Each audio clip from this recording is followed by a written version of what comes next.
วันเมื่อต้องการจะทำแป้งร่ำสิ่งที่ต้องเตรียมคือแป้งหินน้ำอบไทย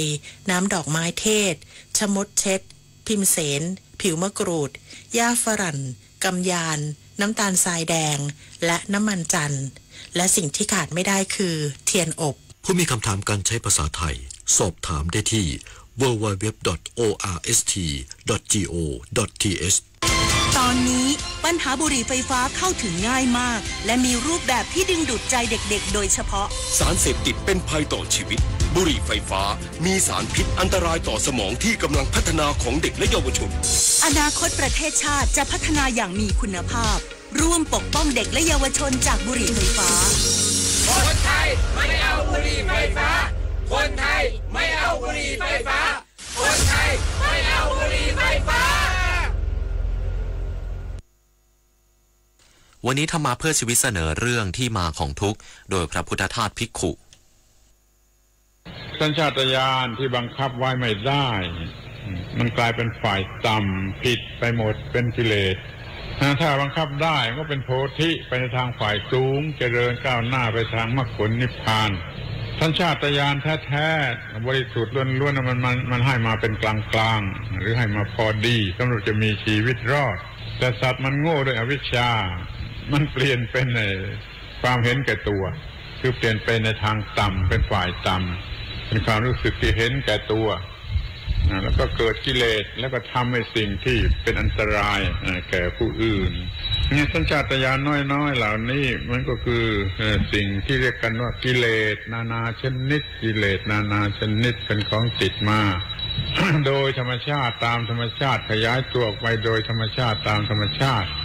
ก็เลยมีความทุกข์โอกาสก้าวสู่เส้นทางศิลปินกลับมาอีกครั้งพร้อมปรากฏการณ์ครั้งใหม่ที่รวมการประกวดร้องเพลงไทยอมตะร่วมสมัยทั้งเพลงลูกทุ่งและลูกกรุงไว้ในเวทีเดียวกันกับโครงการเยาวชนสืบสานเพลงรักไทยโดยสำนักงานทรัพย์สินพระมหากษัตริย์ซีซั่น 2เปิดรับสมัครตั้งแต่วันนี้ถึง15มิถุนายน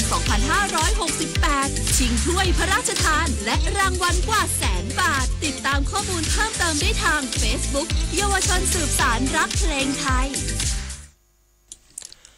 การเป็นข้าราชการนั้นสำคัญที่สุดคือต้องมีความสุจริตกล่าวคือต้องทำแต่สิ่งที่ดีที่ถูกต้องพูดแต่สิ่งที่ดีที่เหมาะสมและคิดแต่สิ่งที่ดีที่เป็นธรรมจึงขอให้ข้าราชการทุกคนปลูกฝังอบรมคุณธรรมข้อนี้ให้เจริญงอกงามพระบรมราโชวาทพระบาทสมเด็จพระเจ้าอยู่หัวจบข่าวจุฑามาสรักษาพันธ์บรรณาธิการข่าวนฤนาถแข่งขันและอานนท์นันตะสุคนอ่าน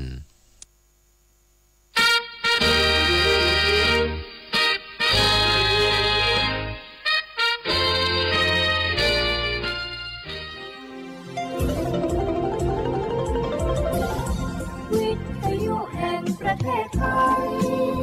ให้ความรู้คู่ความสุขสถานีวิทยุกระจายเสียงแห่งประเทศไทยจังหวัดเชียงใหม่ AM 1476 กิโลเฮิรตซ์สถานีวิทยุภาคภาษาชาติพันธุ์แห่งเดียวในประเทศไทยที่มีความทันสมัยเชื่อถือได้สร้างอัตลักษณ์กลุ่มชาติพันธุ์สู่สากล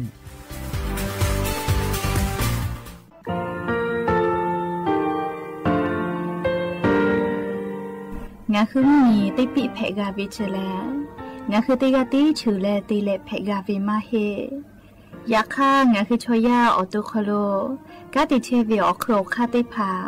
คาชูโยอาชูโยวิโยกาคาเดติเลอติเกกาพุติลาวิทัปาโตงาคือชอยาอาสติกาวิโยงาคือออตุคโลออโครคากาติเชวิเวอีเวมาโกติยาลิเลทอกาอายีเวคาชเวเพวิโย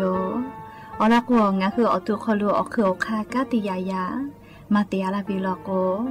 งาคือชอยาทอกาอาสติมากาวิคาชูงาคือมีติปิเพกาวิเจเลงาคือติมูติสติเพเลอติกาลิเลอาชูโยเวอวปุตาเวกันติภาคาเสติเกคาเดกากาติเชวิทัปาโตงาคือมีติปิชกิเพลากาวิโย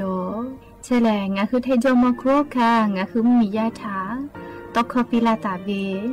ปุระเวติเชเสนีเสหปามัชหปานีงาติเชออกขอทามัว วิทยาลัยวิชาการศึกษาประสานมิตรโกเวออคโลจากเกรทาไทโจโมคุโฮกางะคือมียาถาวิยาลาตาวิตอกคติพายโย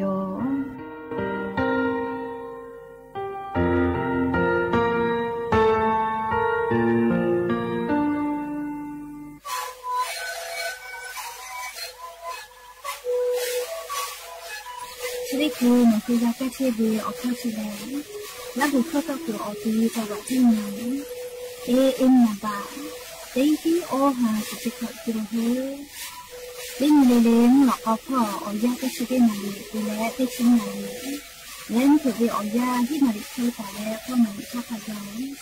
เล่นเล่นแล้วหูคอก็ชีวิตและงานแล้วหูคอก็คือสมาในคาโบเมดิโซ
อบูดาจาวิโยอย่าไปหาเตปอทอกาดาจาวิโอยาชอคโลงะฮือรายกาอบูดาจาคโลเตปอกกะมีลาวิทัปะตออลอเปเตกาลิลิทะตาอุยอยาวิโอคโลละเซจาเลรายกาอบูดาจาคโลหะยูลาวิโยแม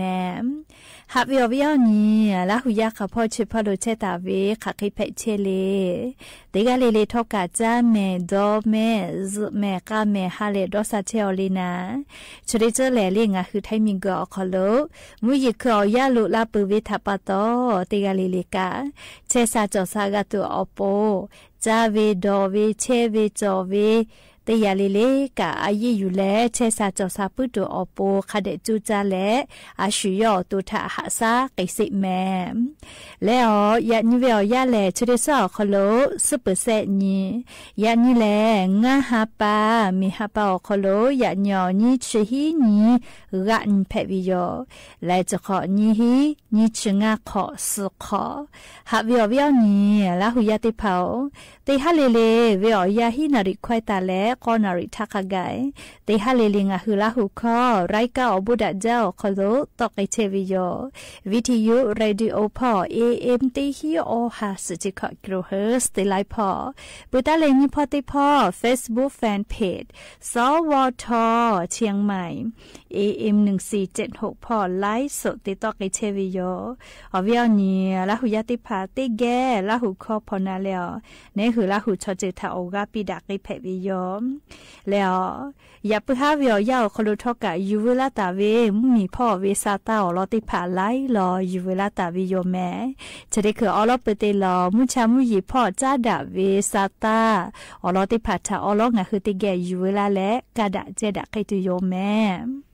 และยันยูเวียยางาฮาปามีฮาปานิชิฮินีออคโลเหลจุยจอปากรมอุตุนิยมวิทยาพ่อยุหือฉานีแต่นีและอลอซาตาติผาปิลาตาวิทานิเวลโกงาคือไทมิกอคโลกาลาตุวินชอนาริอุสพ่อและมุยีลามาจากตุโยเจเลติกาติตีอคโลมุยีลามาจากตุโยเจแม่มุยีลามาจาละโกแลละจลาฮาเพตอลาวิกะลูลูลาอิกะโทเวมีปะเวจะได้ผ่าถากากูแฮและกาฟาวิโยและนิเวตยาธาเรื่องคือไทมิกอคโลมุเยจงมาจาวิอติเตผ่าทอกะไทมีอนาติตอพ่อไทมิกอก็จะติตออนาพ่อภาคอีสานอฮอติตอแล้วเรื่องคือไทมิกอฮอติตอลาเสืออาดามาเลเอาไทพ่อกะมูฮอมุยีลุลาตาวิเจเลียวเนียยาเชเวอคโลไลพ่อทอกะมุยีลามาจากิตุลอแม่เฮโกยันยูเวียาเรื่องคือไทมุเมียวนาติตอพ่อโลมุยีลามาจากิตุลอแม่เปเซแต่กาตาวิอติฮาวิอาฮิชเปเซแต่กาตาวิเจคือไทมุเมียวนาติตอพ่อกะติกาติติแลมุยีลาเฮจากิตุโยเจฮิชเปเซเลงคือไทมุเมียวนาติตอพ่อเบหุตาเวมุยีข้าพ่อจอตาเวเลโกโกเลจังหวัดเมฮอซอเจจังหวัดจีใหม่จังหวัดจีไฮจังหวัดลำพูลำปาง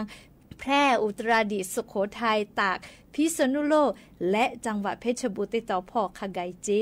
เลยอยากนิเวียมุยีจอมาจิแม่อยากซ่อนนาวิย่างคือจิใหม่วิลอกอยากซ่อนแหล่เลยมุชาบ้านแหล่เล่าแม่อยากให้ชุดคือเลยมุก่อนหน้ากิเชโอมุยีหลังงอกติเชลแม่เห็นว่าเมียฮัตติฮักกับมุยีลาเวเลยอยากซ่อนบ้านแหล่แพ้อยากให้ติปอมุยีกอลาอยู่เจเฉพาะป้องคือราหูยาเชียวิอเตียคโล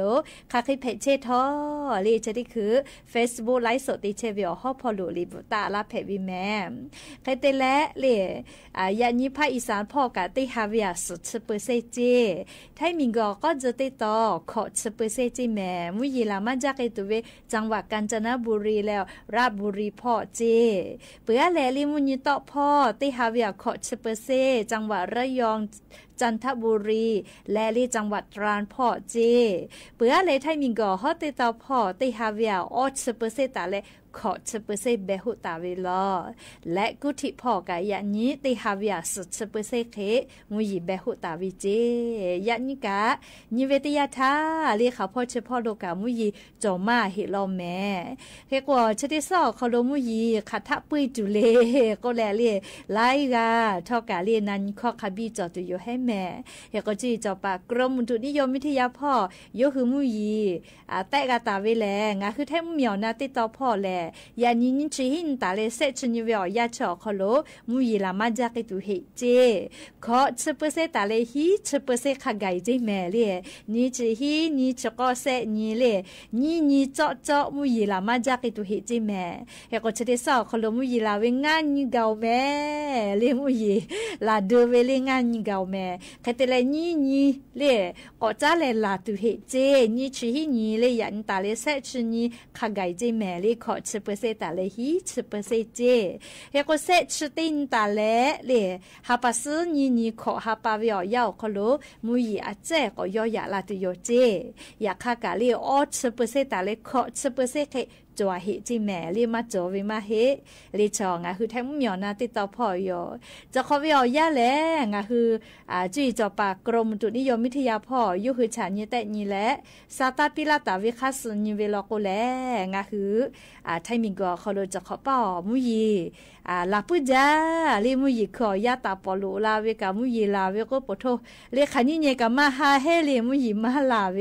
ยก็จะขอเป้ามุยลาจาเวทัปตอลิงาคือติกาลิลิกาสติตะแม่เลซาตาคาเดพอหายุลาจละฮาวิอเจติผามาดอมาฟาวิอยาโคโลกาลาวิทยาธานี่คือกูเฮกูฟากาตัวโปเฮปุขออีกาลูลูลาอีกาทูเวมีปะเวมีกุยอเจลาเวจะได้ผ่าแล้วมุยขอยาโคโลแพงไงจาวิอเจติผาโยและเล่ลูวิสิวิอเจติผากากาลาวิทยาธามาจาวิโยแม่เลชดาปตอติกาเลซาตาคาเดพอหายุยก็งาคือจาวจิใหม่กะเลมุยจอมาฮิจิแม่ยาสนาบ้าเลเตียก็กะเลนี่ชิหินชกอนี่เลนี่เซนี่เวียคโลมุยเจาะลาฮิวิจิแม่เลจิใหม่วิอคโลกะกูเฮะเจยก็อีกานาปีกือตัวโกเลชริคืองาคือผู้ว่าราชการจังหวัดจิใหม่และลีหน่วยงานราชการติพานะยูฮูลุลาเลอกะติกุจบากเชวิโยเลอลอกวนาปีกือคาลิกาหล่อลูชูแก่ไกลิกาฮะลูใหญ่กาเลออีกามากาตือบิสิตอลาตัวปนะกูเชวิโยยาคาคาเคกูกาซาตาติภาคาเดพอหายุไลกาลอกวนี่ขอเป้าอีกะถัวเวกาเลอาโลก็เวฮับพอยเวกาเลมานาฮิเจอยากให้จะขอเป้ากับมุยก็ลาจาวิทัปตอไลกาลก็มุยลาละก็มือกามากาเจเฮก็อาเพื่อหังโดสาปตองสารพีติตอพ่อเลงะคือจังหวัดจิใหม่กาจะขอเป้าอีกะถูเชอวิโยเรียกก็จะกางะคือมีอคโลเพเชเวซาตาเพวิโยเรียกติแลงะคืออวิอเนี่ยละหุยาติผัดทอกามีพ่อเวซาตาคาเดพ่อหายุเรียกกวงะคือกรมชลประทานเรียกคือจังหวัดจิใหม่อคโลนัวปาแดดเลยติดต่อพ่ออีกะแพจีกือติดต่อพ่อกะอีกะนาปีกือใหญ่กามาฮิเจ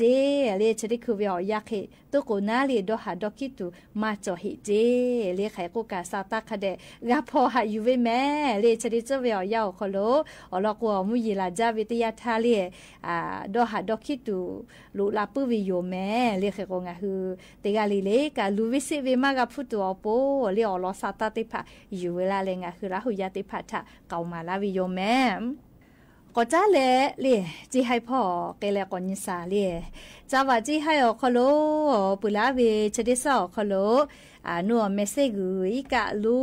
ตอลาเลียอีกะถูเวทัปตอเลียจ้าว่าจีให้อคโลเมเซติตอพ่อกาอีกาลูลูลาเลมอติพาหัวเวนาลีจะของาคือนัวตลาดสายลมจอยก็เวเลงาคือไทมิงเกือเป้านูพอกาลีอีกาโมลูลูลาเลลูเนอาเลลูวิสิเวกับฟูมาจาโลเรียกก็จะได้คือเมเซลกะเลมอปอปอเลลีกะเนอวิมอติพานะฉบาเลเยกาเฮเวเลปอปอเลกะเทฮอบาเชวิเจเลติใบมากาแกะเลอปื้อมากาขอกะชไมกากะแค่เฮก็แลลิมียาติพานัว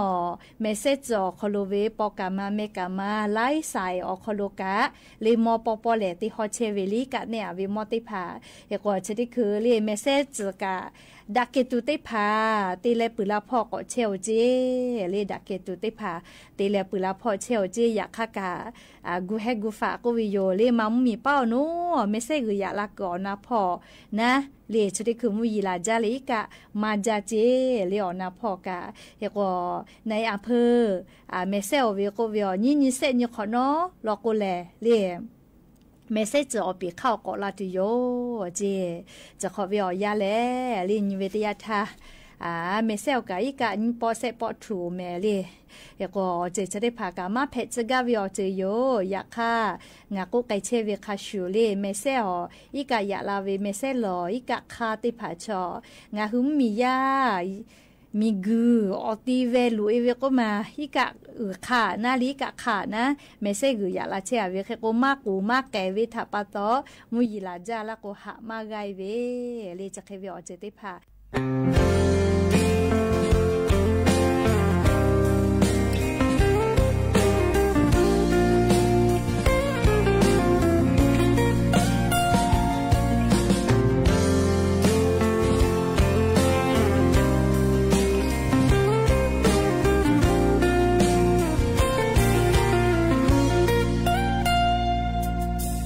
มา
วิอเนี่ยละหุยาติเผา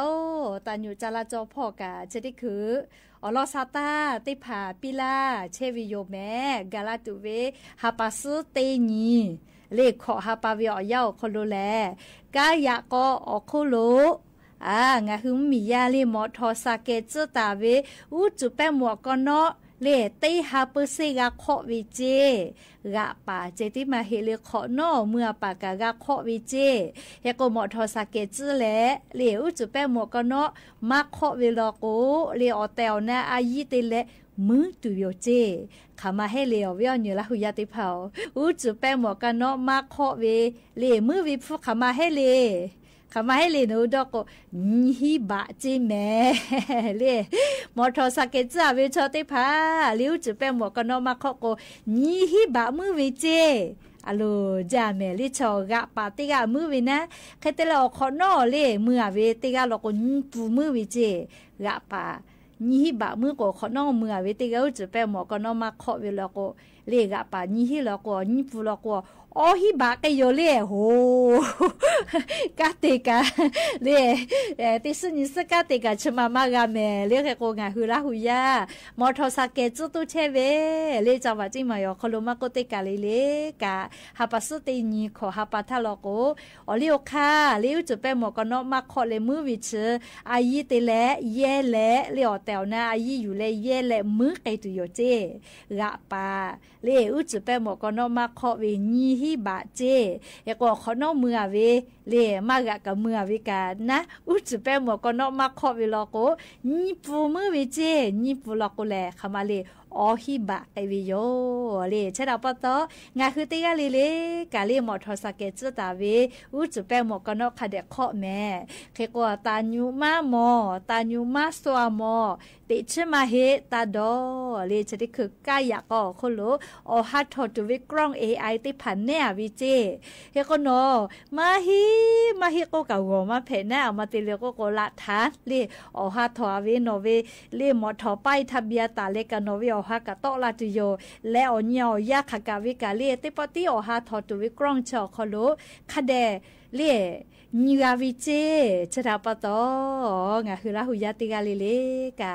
นาอยู่ยอคโลคาเดกะติแม่เชเลฮาปาสเตนีขอฮาปาเลนีหิงาฮาขอจิขอทาปากตุโยเจ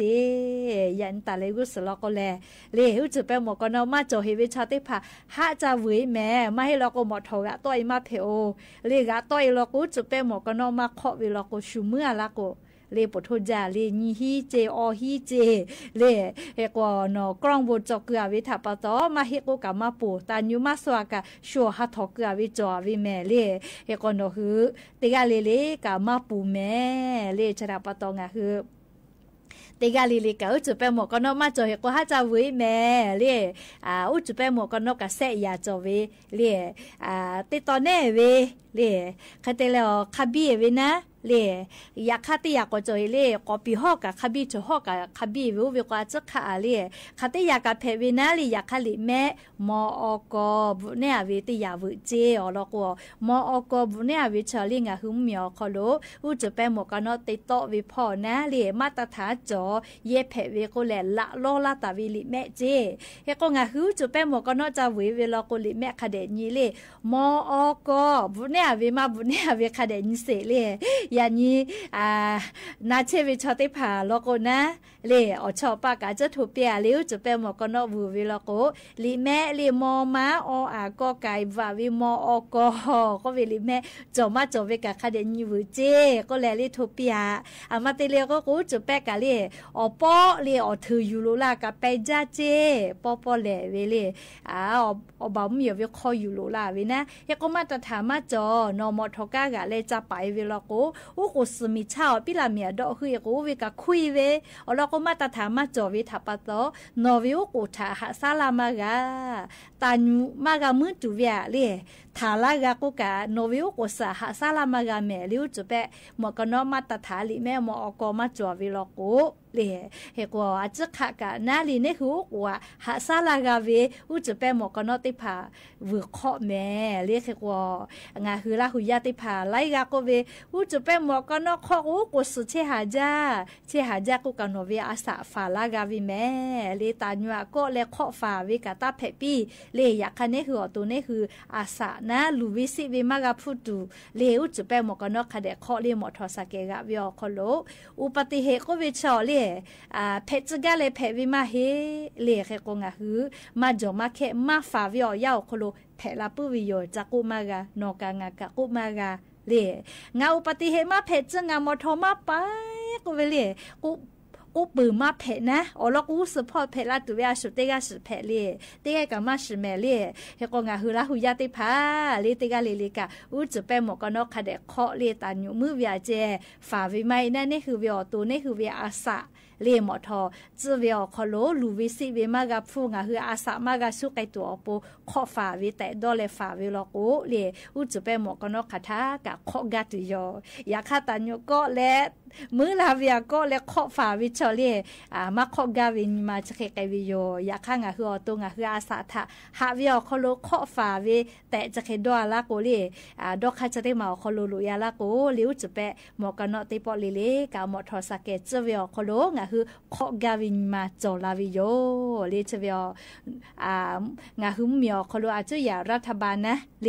อเลียวค่ากฎจราจรพ่อกูแทและเลหาปัสเตนีขอฮับปาวิอยาลีจะขอเป้าตากไอตุโยเจขามามือจีนะมอทอสเกกาเวียขามามือวิจิเลนี่ฮิบะเจแล้วก็ขอนอมือเวียมอทอมากาเวียจ้าวิชอยนี่ปูมือเจนี่ปูก็อฮิบะเกเวนะเล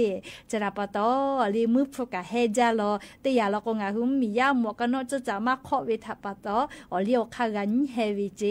เลก็งาคือเตกาเลลิกาเลกุสพ่อแลคาเดกูเฮแล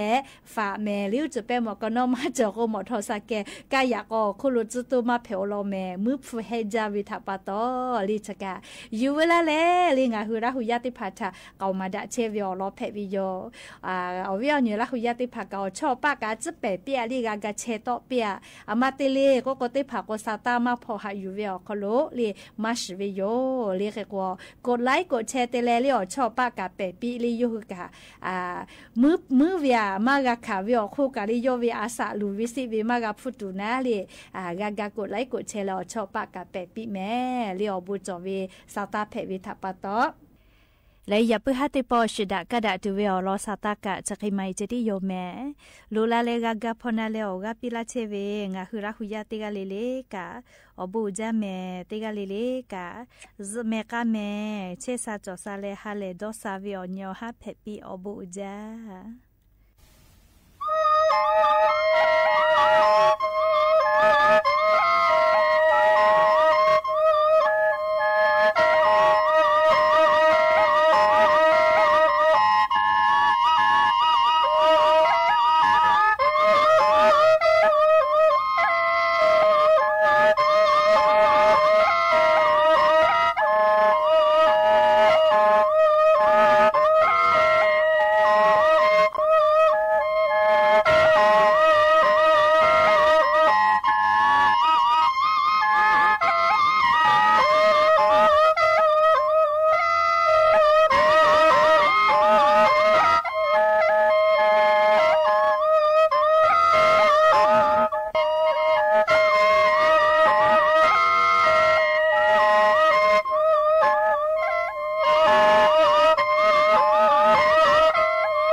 านีวิทยุกระจายเสียงแห่งประเทศไทยและเครือข่ายทั่วประเทศเสนอข่าวต้นชั่วโมงรู้เร็วรู้จริงเกาะติดทุกสถานการณ์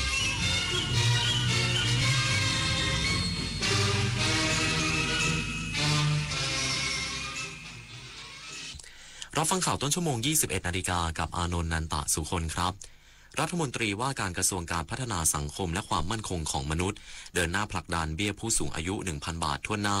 อีกสักครู่ก็มาติดตามรายละเอียดครับจากน้ำพระราชหฤทัยของพระบาทสมเด็จพระเจ้าอยู่หัวที่มีพระบรมราโชบายในการพัฒนาฟื้นฟูคลองต่างๆทำให้คลองแม่ข่าจังหวัดเชียงใหม่เปลี่ยนจากคลองที่มีสภาพเสื่อมโทรมเต็มไปด้วยขยะและน้ำเน่าเสียสู่การเป็นแม่ข่าโมเดลคลองสวยน้ำใสไหลดีชุมชนมีสุขต้นแบบโครงการจัดการคูคลองในแหล่งชุมชนเพื่อสภาพแวดล้อมที่ดีและพัฒนาคุณภาพชีวิตของประชาชนอย่างยั่งยืนมันอยู่เบื้องหลังคอยชี้นำคอนเทนต์ในโลกออนไลน์น่ากลัวมากมันคืออัลกอริทึมที่คอยคัดเลือกเนื้อหาที่เราชอบให้มาปรากฏซ้ำๆน่ากลัวก็เพราะว่าหากไม่รู้เท่าทันเราจะรับข้อมูลด้านเดียวและมีอคติรู้ทันอัลกอริทึมอย่าให้อารมณ์ร่วมที่มีในเนื้อหามาบดบังสติปัญญาอัลกอริทึมจะไม่มีทางเก่งไปกว่าเราเมื่อเราก้าวทันเราต้องรักษาพัฒนาและส่งเสริมผลประโยชน์เพื่อความก้าวหน้าสู่ยุทธศาสตร์ที่สำคัญเราพร้อมผลักดันกิจกรรมเชิงรุกที่สร้างสรรค์ในทุกมิติรวมทั้งสร้างสรรค์ความเข้มแข็งในภูมิภาคที่มีอาเซียนเป็นศูนย์กลางเราสนับสนุนการส่งเสริมและเชื่อมโยงในเวทีเจรจาการค้าการลงทุนเรารักษาสันติภาพเสถียรภาพความมั่นคงและความมั่งคั่งประชาคมอาเซียนประชาชนเป็นศูนย์กลางเราไม่ทิ้งใครไว้ข้างหลังมหานครแห่งอาหารและบริการหาล้านสู่ตลาดโลกซอฟต์พาวเวอร์ด้านอาหารปลากุเลาเค็มตากใบนราธิวาสไก่เบตงยะลาปูทะเลปัตตานีโคพันธุ์พื้นเมืองและแพะวัตถุดิบชั้นเยี่ยมของท้องถิ่นได้รับมาตรฐานอาหารสากลและอาหารหาล้านผลักดันให้เป็นพื้นที่มั่นคงทางอาหารสร้างเศรษฐกิจชุมชนเพื่อยกระดับคุณภาพชีวิตภายใต้ระเบียงเศรษฐกิจหาล้านจังหวัดชายแดนภาคใต้รัฐมนตรีว่าการกระทรวงการพัฒนาสังคมและความมั่นคงของมนุษย์เดินหน้าผลักดันเบี้ยผู้สูงอายุ 1,000 บาททั่วหน้าพร้อมเร่งสร้างความเข้มแข็งให้ผู้สูงอายุและลดการพึ่งพางบประมาณภาครัฐนายวราวุฒิศิลปะอาชารัฐมนตรีว่าการกระทรวงการพัฒนาสังคมและความมั่นคงของมนุษย์ได้อภิปรายชี้แจงข้อกังวลของนายชัชวาลแพทยาไทยสมาชิกสภาผู้แทนราษฎรจังหวัด101พรรคไทยสร้างไทยในการจัดทำงบประมาณด้านผู้สูงอายุว่าปัจจุบันรัฐบาลจ่ายเบี้ยผู้สูงอายุในรูปแบบขั้นบันไดตั้งแต่600ถึง 1,000 บาทให้ผู้สูงอายุตั้งแต่60ปีขึ้นไปดูแลผู้สูงอายุ12,200,000 คนส่วนปี2569ใช้งบประมาณเพิ่มขึ้นกว่า 2,000 ล้านบาทหรือ 98,000 ล้านบาทส่วนการปรับงบประมาณแบบทั่วหน้าหรือผู้สูงอายุ60ปีขึ้นไปได้รับ 1,000 บาทเท่ากันขณะนี้อยู่ระหว่างรอความเห็นและหากจะทำงบประมาณทั่วหน้าต่อเนื่อง5ปีในปี2573เงินงบประมาณจะเพิ่มขึ้นเป็น 181,000 ล้านบาทและอาจเพิ่มขึ้นถึง 400,000 ล้านบาทและอีกไม่เกิน10ปีผู้สูงอายุในประเทศไทยจะเพิ่มขึ้นจาก 13.5 คนเป็น20 ล้านคนจึงต้องเน้นสร้างความเข้มแข็งให้กับผู้สูงอายุเพื่อให้ผู้สูงอายุพึ่งพาตนเองได้และพึ่งพางบประมาณน้อยลงผ่านโครงการต่างๆที่จะทำขึ้นเพื่อลดการพึ่งพางบประมาณจากภาครัฐนิตยาคุณสิมรายงานค่ะนายกรัฐมนตรีติดตามสถานการณ์ชายแดนไทยกัมพูชาอย่างใกล้ชิดพร้อมเร่งคลี่คลายสถานการณ์โดยสันติวิธียืนยันความสัมพันธ์ระหว่างสองประเทศอย่างแน่นแฟ้น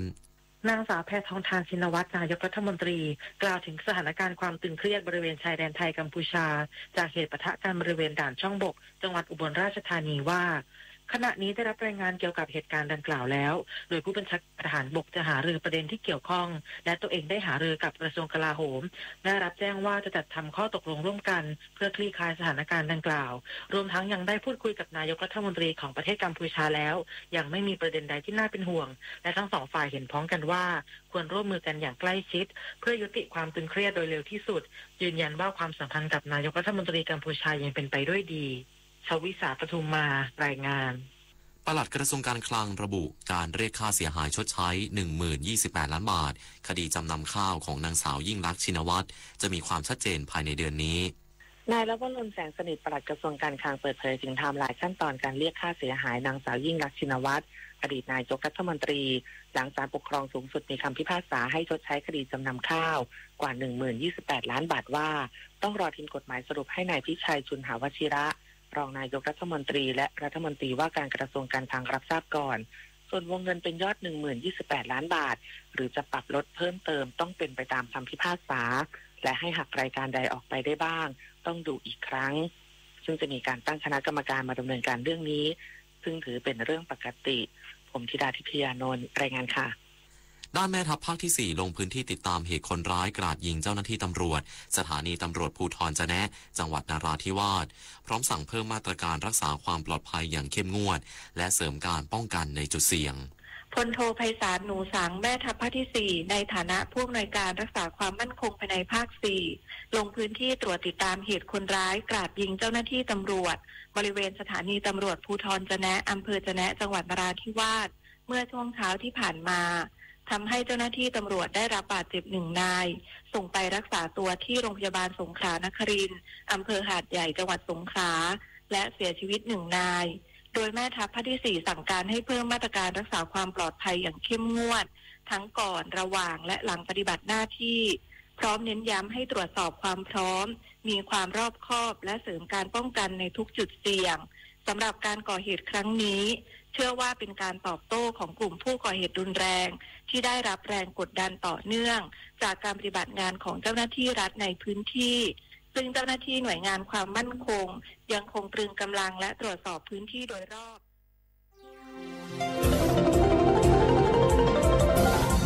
วิทยุแห่งประเทศไทยให้ความรู้กู้ความสุข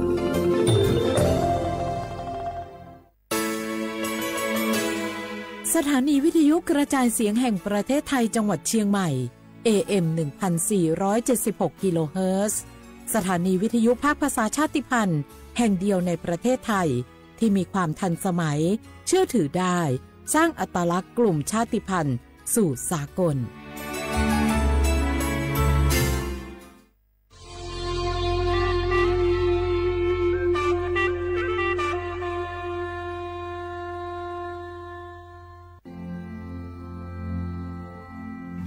รากฐานสังคมไทยตั้งแต่อดีตจนถึงปัจจุบัน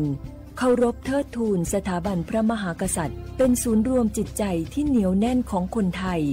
ในเวลาที่เกิดวิกฤตทางการเมืองพระบารมีของพระเจ้าอยู่หัวก็ทำให้เกิดความสงบและช่วงที่เกิดวิกฤตเศรษฐกิจปรัชญาเศรษฐกิจพอเพียงของพระเจ้าอยู่หัวรัชกาลที่ 9พระราชทานให้กับคนไทยก็ทำให้ผู้ที่น้อมนำมาปฏิบัติมีภูมิคุ้มกันและไม่เกิดความเสียหายพระปฐมบรมราชโองการของพระเจ้าอยู่หัวรัชกาลที่ 10เราจะสืบสานรักษาและต่อยอดและครองแผ่นดินโดยธรรมเพื่อประโยชน์สุขแห่งอาณาราษฎรตลอดไปพระมหากษัตริย์ไทยทุกพระองค์ทรงห่วงใยราชเสมอสถาบันพระมหากษัตริย์ไทยศูนย์รวมใจไทยทั้งชาติ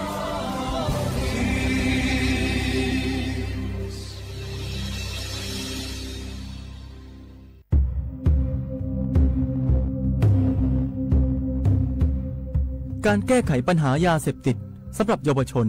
ต้องสร้างภูมิคุ้มกันอย่างเข้าใจสร้างค่านิยมใหม่สร้างความมั่นใจให้เขารู้สึกดีกับตัวเองให้เขาได้สนุกกับกิจกรรมที่ชอบว่างๆหนูก็ชอบเล่นวอลเลย์บอลกับเพื่อนชอบไปเตะฟุตบอลเพื่อนเยอะดีเครียดหนูก็เล่นดนตรีค่ะผมชอบรำโขนครับกิจกรรมเหล่านี้จะทำให้เยาวชนมีสังคมมีร่างกายแข็งแรงมีสุขภาพจิตดีไม่ไปยุ่งเกี่ยวกับยาเสพติดไทยแลนด์ยุคใหม่ห่างไกลยาเสพติดสำนักประชาสัมพันธ์เขต 3กรมประชาสัมพันธ์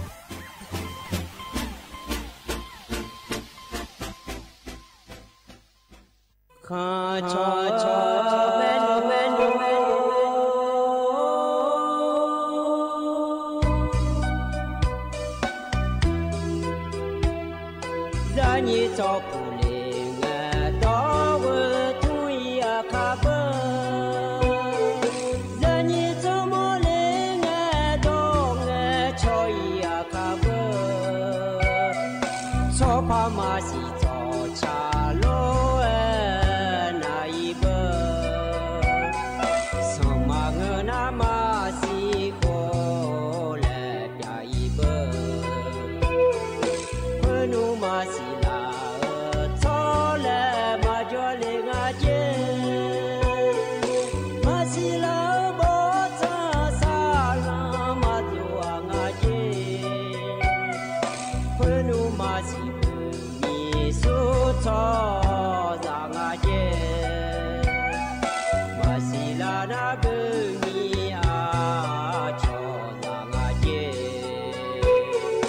Winsi la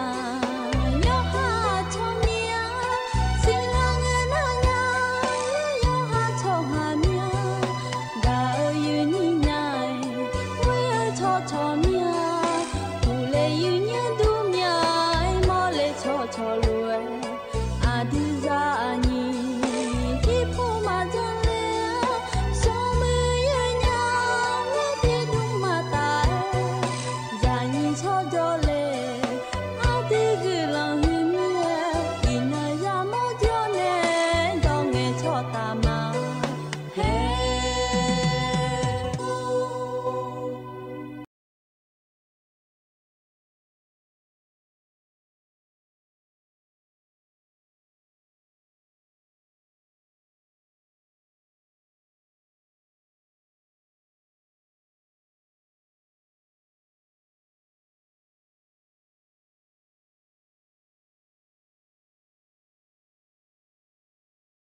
ฮัลโหล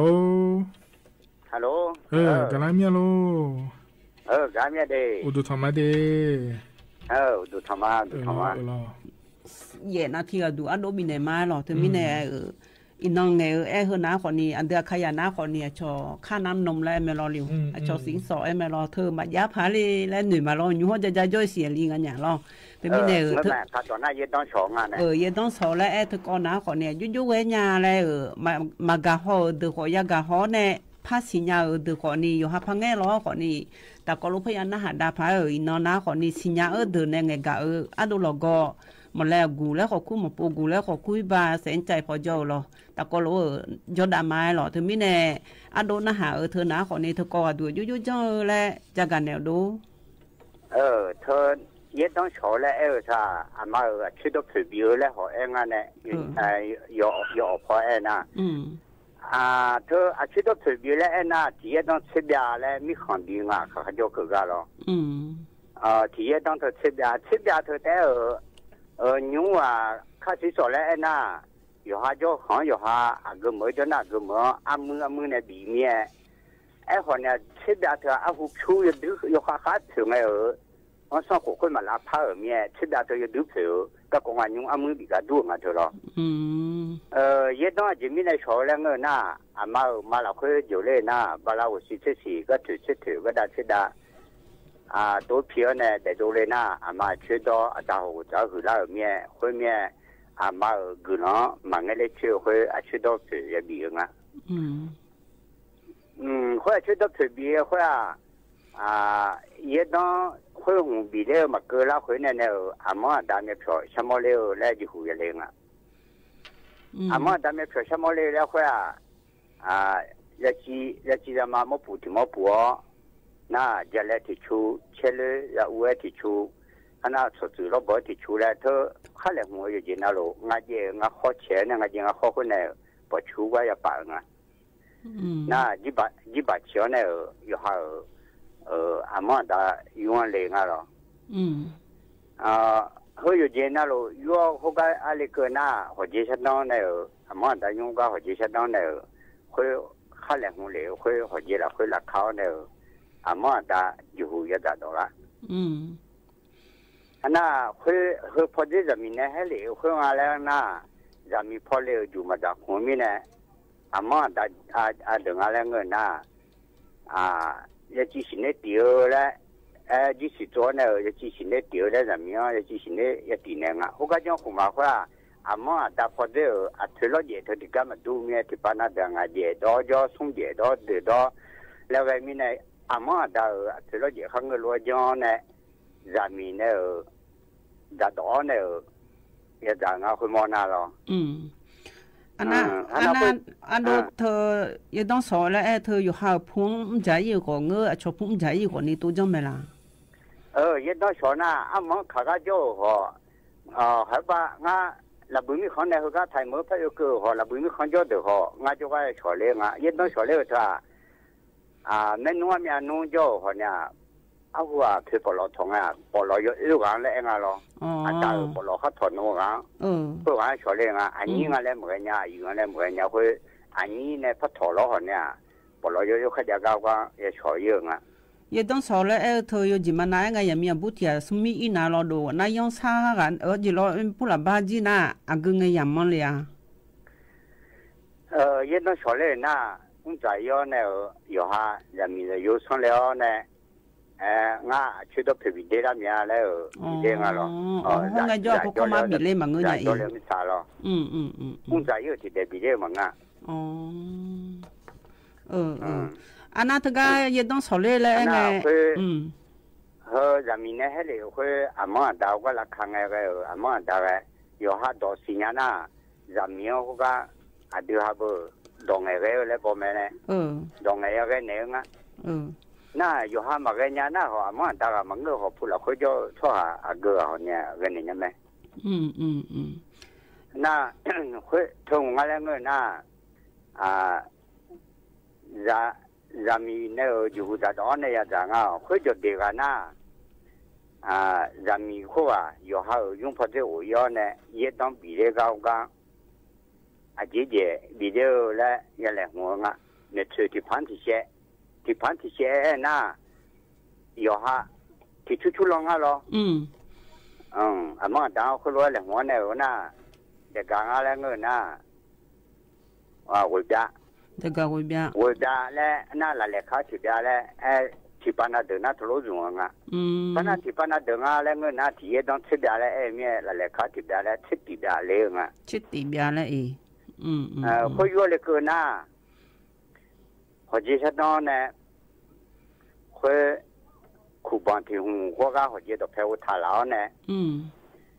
也当会我苦帮我的安哎。ที่สามารถบีอันมาลานี่อะไรแล้วพี่อันเนี่ยคนน่าอะไรพักเขาน่าอะไรข้าน่าคนของย้อนเด็กน่าคนเด็กคนอยู่เลยคนเขาก็จ่อชั่วโมงจ่อทางเราเลยคนรู้บีฮอก็เขาเยอะจ่อเนาะเขาก็บีฮอก็ส่งหัวใจเราก็บีฮออ่ะตัวบีฮอเลยยังส่งหัวใจไงเธอว่า我边比这边比了好呢，会有哈那种的，如果会么查来么个咯。我说火头呢，讲对呢，个的那种的好嘛么，我说火来么个头。อันนั้นอยู่ที่มันน่ะเด็กมาบีน่ะอยู่ที่ผิวในบีดองไงผิวพอนิ้วอะไรเงี้ยนะเธอเด็กอะไรมาจาน่ะอยู่ฮะก็มือจนน่ะก็มืออยู่ฮะตรงผิวค่อยเด็กผิวแล้วเขารู้สอนในหอบีนะไหมเด็กผิวที่ก็อยู่ผิวงาเลยคนนั้นมาสอนเยอะมั้งเงี้ยเนี่ยอยู่ที่มันน่ะยังไงเดี๋ยวไทยมีของจนน่ะเบอไทยมีของอยู่ฮะบีนะได้เบอให้ได้ยึดน้องเธอถึงมือบาแล้วหอบีนะงั้นอามีอันนี้บีเนี่ยก็อยู่ฮะในจังงาเลยอยู่ฮะในจังงามียึดน้องแล้วมีนั่งไงงั้นเหรอยุ่งเหรอคู่อยู่อ่ะอยู่ที่มันน่ะไงมาได้สิคนเนี่ยมาได้อยู่ฮะมาได้ก็โยคนนี้เลยก็จงเลยยังไงอันน่ะยึดน้องโซ่เลยอยู่ที่มันน่ะไงก็เอาที่มาจงเลยนะที่ที่มันงาละดูก็อยู่ก็ลองเช่าแล้วเองอ่ะเนี่ยยึดต้องมาช่วยเลยนะมาด้านที่โดนหนาดีแล้วเองอ่ะหรอนี่เขาเป็นน้อยยึดต้องช่วยเลยไงน้อยมาด้านชูเสียก็งั้นแหละอันนี้อันนี้ชูเสียของนี่เขาชูเสียเขาว่าจะช่วยเลยนู้ดูมือใหญ่หรอตัวเธออินนอดูนะคนนี้ไอ้ยังไม่จีลากลากามังเงินน่ะมายังเงยโฉมีเห็นนาลีเยนาทิ้งเงินน่ะมาพายงานดูเธอมีเนี่ยเ họ có đủ có mưa mà ai chỉ ở cái gì cái con ăn nó nè họ cái ye mua cái có họ cái họ gửi nhà mẹ là gửi nhà nắng ai mua pha là đôi anh nào họ cái họ mà gửi nhà anh mà là đôi nhiều nó ai pha cái đó là lẽ họ cho mà ngắm mà là đùa gì yết nó số cái con là người na họ số lấy cái quả họ mẹ phải yết nó số lấy họ tao lo mà taจะจีแล้วงะอยู่ห้านึกกาจะมีพอละหัวแม่คนไหนเลยแหละยาคนไหนหอยน่ายาหยิบยาคนไหนหอยน่ายาส่งยาคนไหนหอยยังน่ายางั้นแล้วพัดยังสิเขารู้ว่าอยู่ห้ามันจะจีอาคุยอาชีพเดียวhọ也比活งะดูเดไอ้ยามจีส่งดูมาพักไอ้ใหญ่งะอยู่ปุ๊บพักไอ้ชมไอ้ดูmà ai chiều còn đi mà ai chiều còn nhiều bùi lấy mức phá ai chi mà đồ là má đê đô đê gần lấy má đê gần má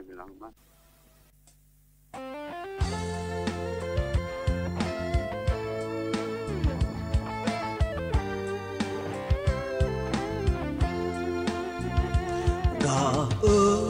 nữ ga za mo na自度呢，我什么那个，天是个那个，也不忘了那也能，一直路也走不，也不忘了那也就，米曾也不掉。从未丢下了，嘎女嘎家路嘞，女儿帮女嘎嘿呢，谁老弄，天那弄啦伢的，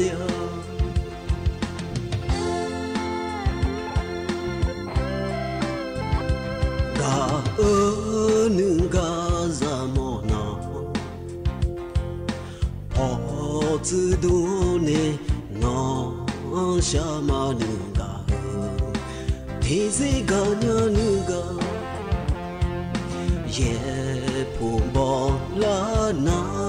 也能，一直路也走不，也不忘了那也就，米曾也不掉。从未丢下了，嘎女嘎家路嘞，女儿帮女嘎嘿呢，谁老弄，天那弄啦伢的。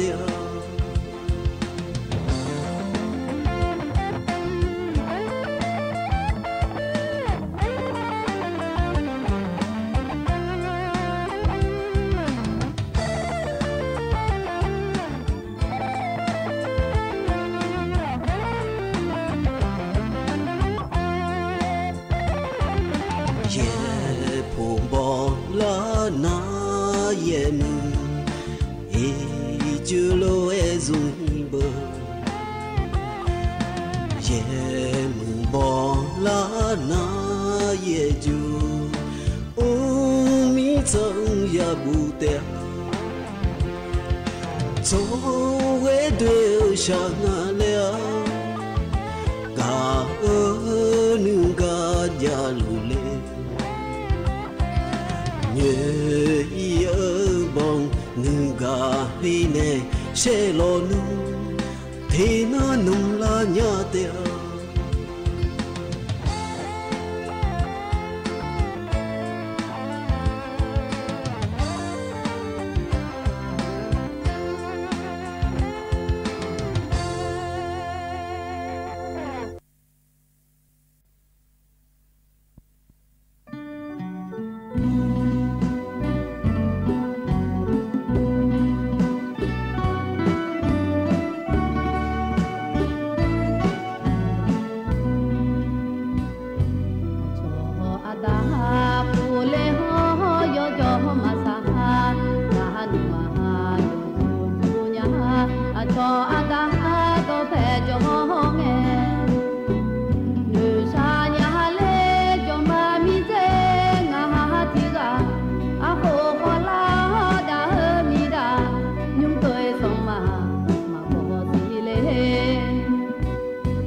cho chuẩn bị đó thói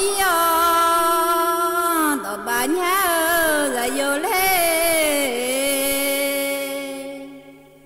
à vào đó thói đập giờ nhá là vô lê nó bờ làm hi bu thì ha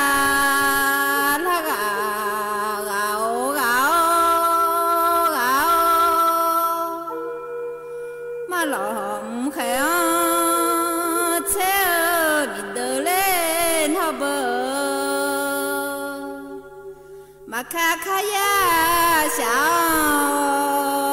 起步卡呀小啊超老红啊卡起车波米得嘞那波人有啊里提卡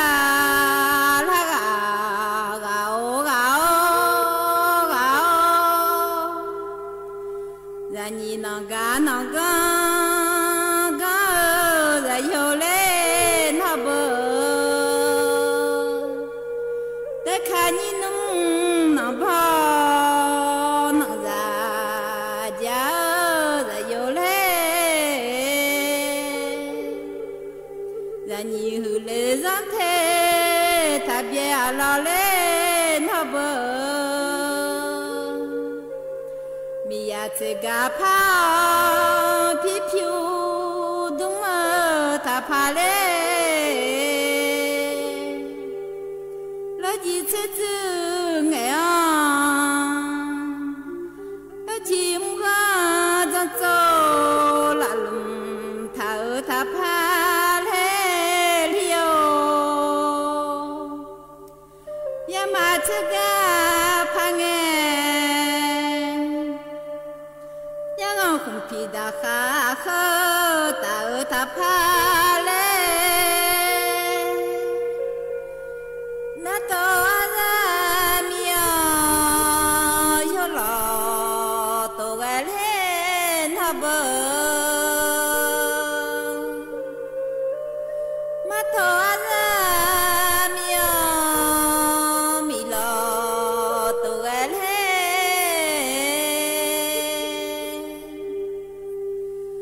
yêu thế mò xiao khỏi chờ thế xa mà pha mà dê cái mà thế mò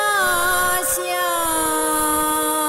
đau khó mà pha mà dê mà yêu khá bố thà thu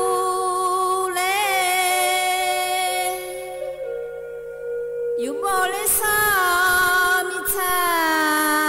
la nè nè nhà lên ha bờ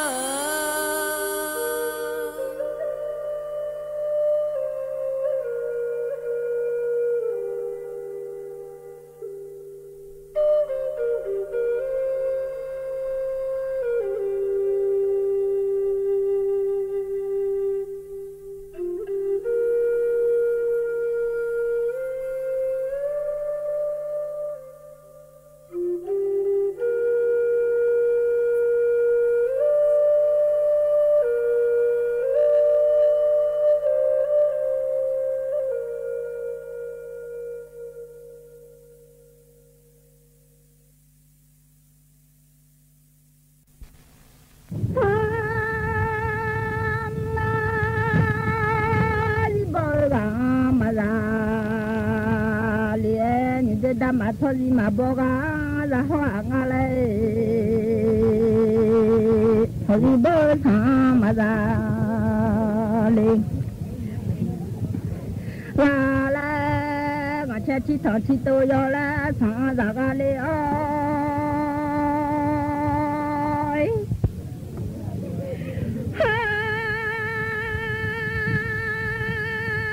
nhìn ra thế lô không ai để nhìn ra đam mà thế lô không ai đam mà thế khoa ở nhà mà thôi lên lang mà lo leo mà bỏ ra lo để ở lô ga ra lo bu ti si lo mi te du ada mi ga da do ti ji lo de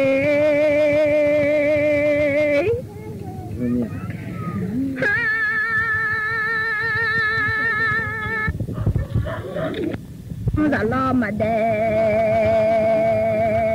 lia ga ra lo bu ti si lo no mang mi te du ada mi ga da do ti ji lo no mang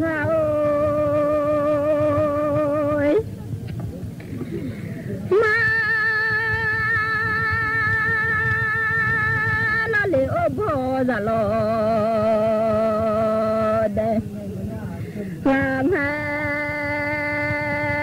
da lo le bố ra lo de nga da ma shi pi ko gu lo de nga de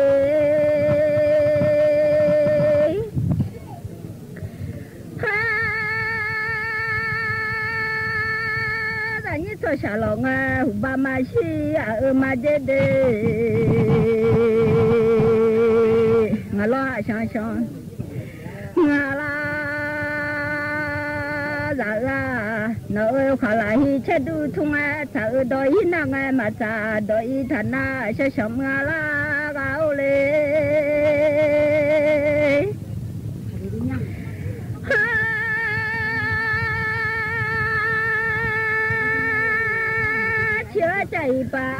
mà chỉ ngã ba chạy thà ba đê ngã xì lì lẹ ngã luôn thôi mà ngã nhà ra lì lẹ ngã đỏ khỏi mà ngã nè bên mi suy đỏ gà quá đỏ giống vậy là ngã suy nhà đỏ gà chả là đê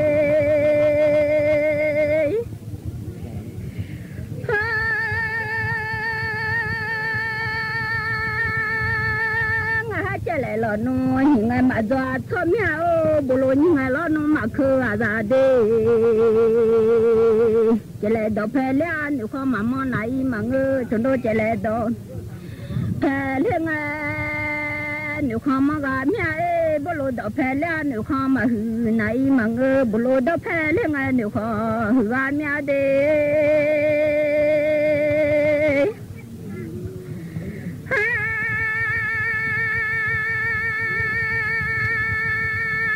cha lô à chua được ô đê ngô cho cha xong cha lô à chua được ô là không có ba sẽ còn nhỏ sợ được ô sợ thôi là khai ba yên cho được ô đê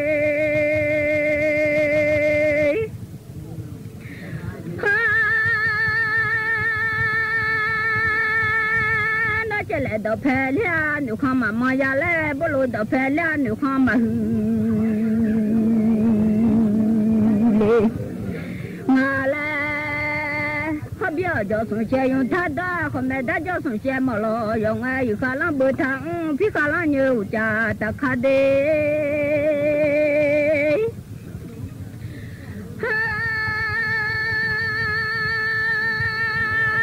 lúa chi giờ lên mà khơi nhảy giờ lên mà lúa chi giờ sa chi nhảy mà lúa đọc khó giờ lên mà khơi nhảy giờ mà đi đến hà thì là giờ ở xe trái nhảy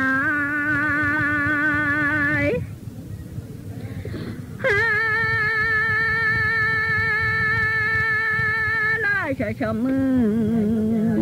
là ra đâm ai chỉ pin nào không lôi trong giờ đây là ngày về đâm mà đô là không khoa như thế đâm mà đô phải là phép theo thôi sao ra rồi cái là bữa đô sang rồi đi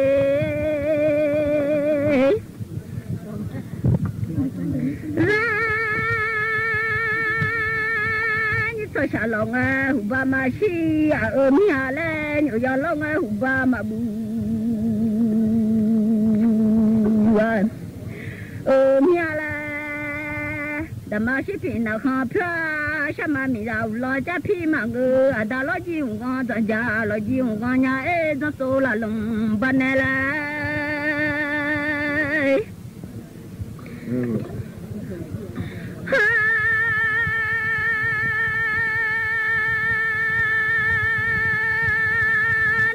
khơi lúa chỉ lo khai ra lúa đi khơi lúa nu giờ hai giờ nu khai ra lúa nu giờ du bự bò bò vàng ngà lo chả chăm ngà lại mà để bỏ lại gì thế xong mà bia ở lại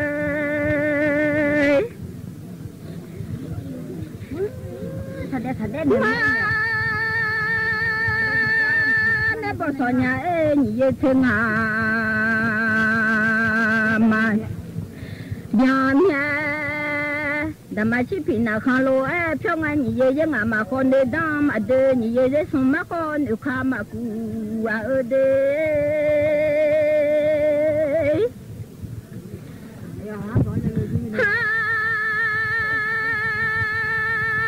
đã lo gì nhà lại phải chi à ra lo gì mà chi thì phải mi thôi là thọ khó giống mấy mi thôi là mà chi phải thọ khó mà gạo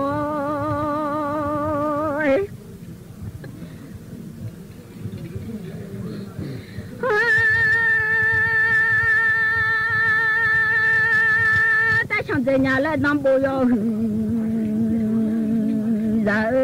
ta chẳng thể mà chi không na rồi 拉马来，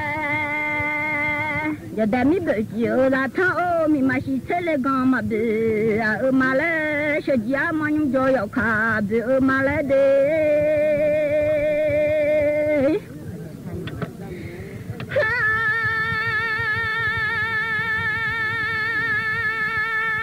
像这样来当不要，阿莫咪嘛是吃了干，嘛做阿莫个都要赚，做个嘛来打老几票几啊，ra嘛来打老几嘛是提票个了的。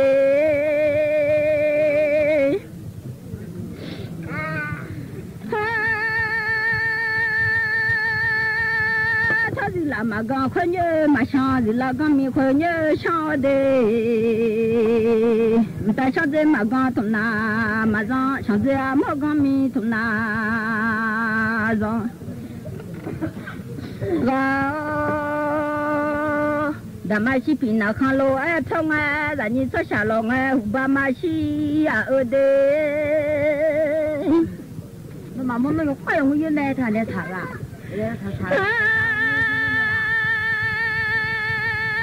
ya lo nga huba mabua la ada loji masiti pya o mitori la masiti toto ta chodze masiti pya ga ode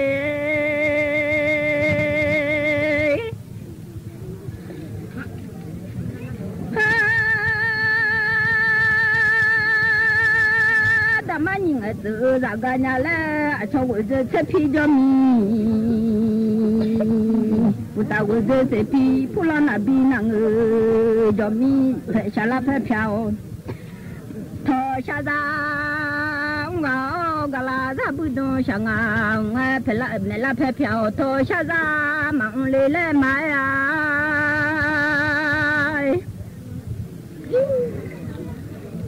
sha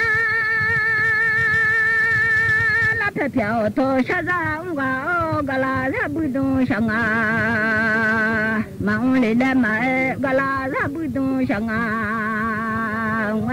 吃不到我的，这皮然后不了那边那个，然后没拉好个啦能个。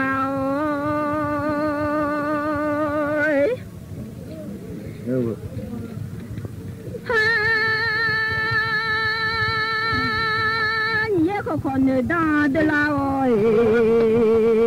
ni ye nga ko con đa ni ye sung ko con ka wa ni ye nga ko ho na cha ga mi ga ni ye sung ko ko tu ga mi ga oi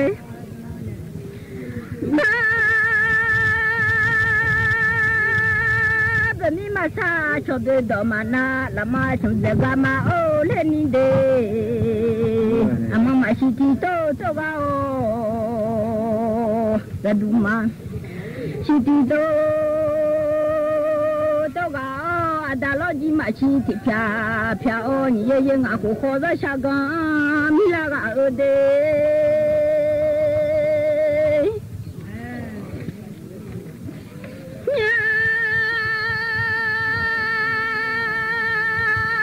sonya le ho ho to ba mi la ga o za shama lo do pe be nga da lo ji pya chi ya za lo ji ma chi ti pya o shama mi da to chi ya to mi ya ma shi ti to ga o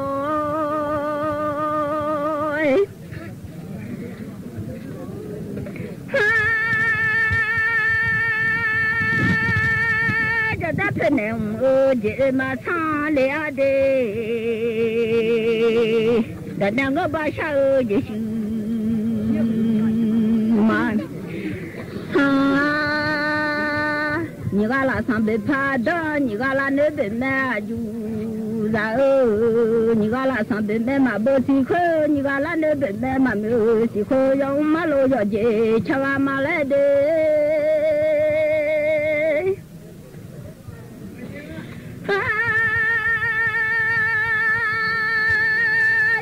ba mà lo yo je cha ga mà le yo pha la le de pha nga mi pha pi le do le pha ga le ôi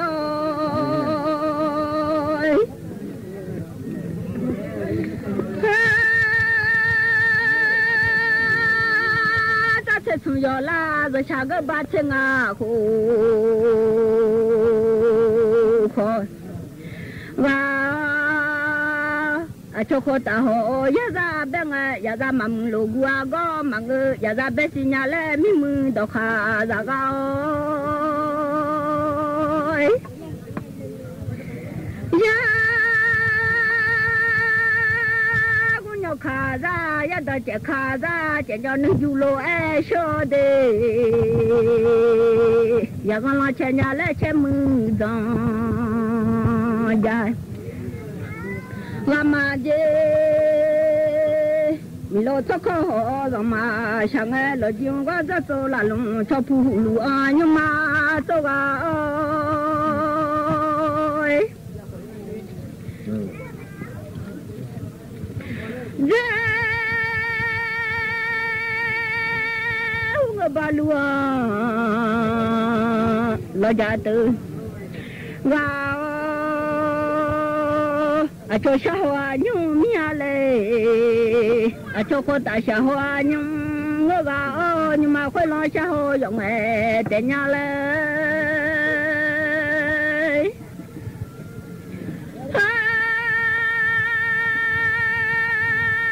mà khối lo xã hội giống mẹ thế nhưng đó đã mưa chứ mà xin nhà thôi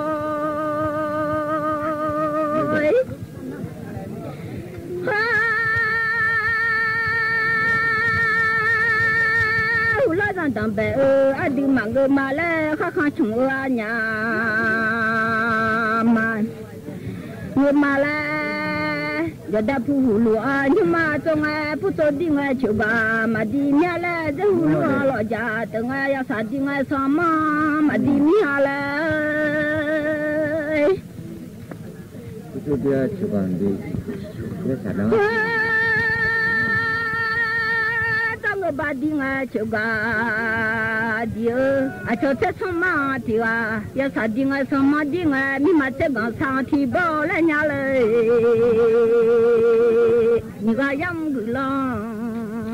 mà ta lo mà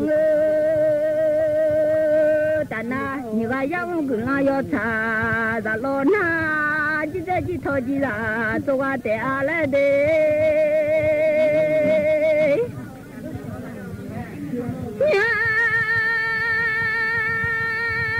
sa nhà lại gửi lo mà thà lôi mà ngơ rồi sa người ta làm gửi lo người ta lúa la lúa na khai sĩ mình bông ta đâu lấy lồng la đã lo chi phải chi à ra nhà lại đi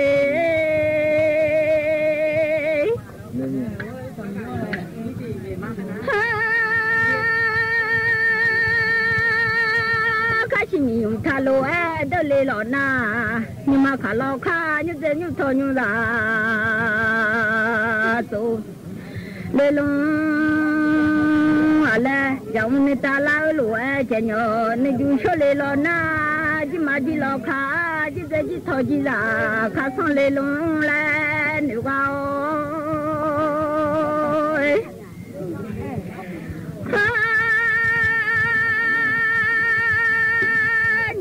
sa gula mà thà lôi mà ngơ như là sa gula thà nó sa người ta la lúa gula người ta la gà lê ô yam người ta la lúa ya go trẻ nhỏ du lúa sơ gà lê ô lo thế nhị đó đa ra lúa lo phải thu thăm mò đó đa lúa chỉ mà khá lo khăng chỉ thế chỉ thôi chỉ là xong lên mía lên mà chân lùng ngoài cho sống ơi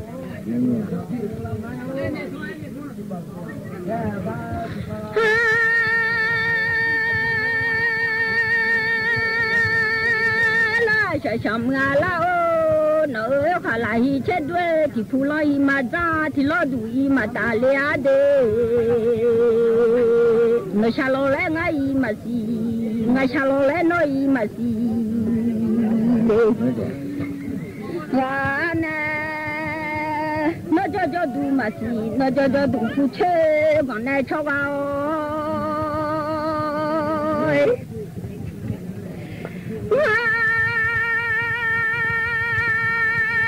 จะรอเล่นหน่อยมาสิ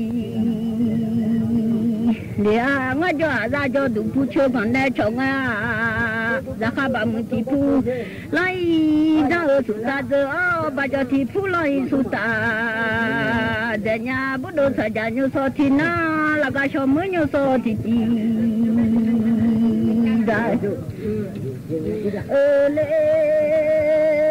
ยงาลาชาชามงาลานบมีหึงพอมีนี่ชะแลไงมาเคยอย่าเลย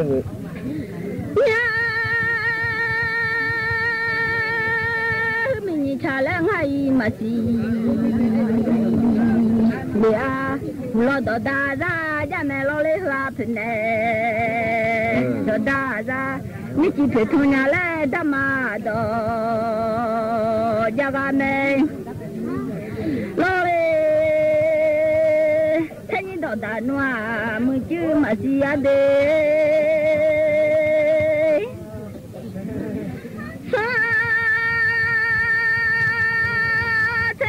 รอนูมือจื้อมาเลยเนี่ยรอจีที่มาทานนี่ก็ได้ข้าดมา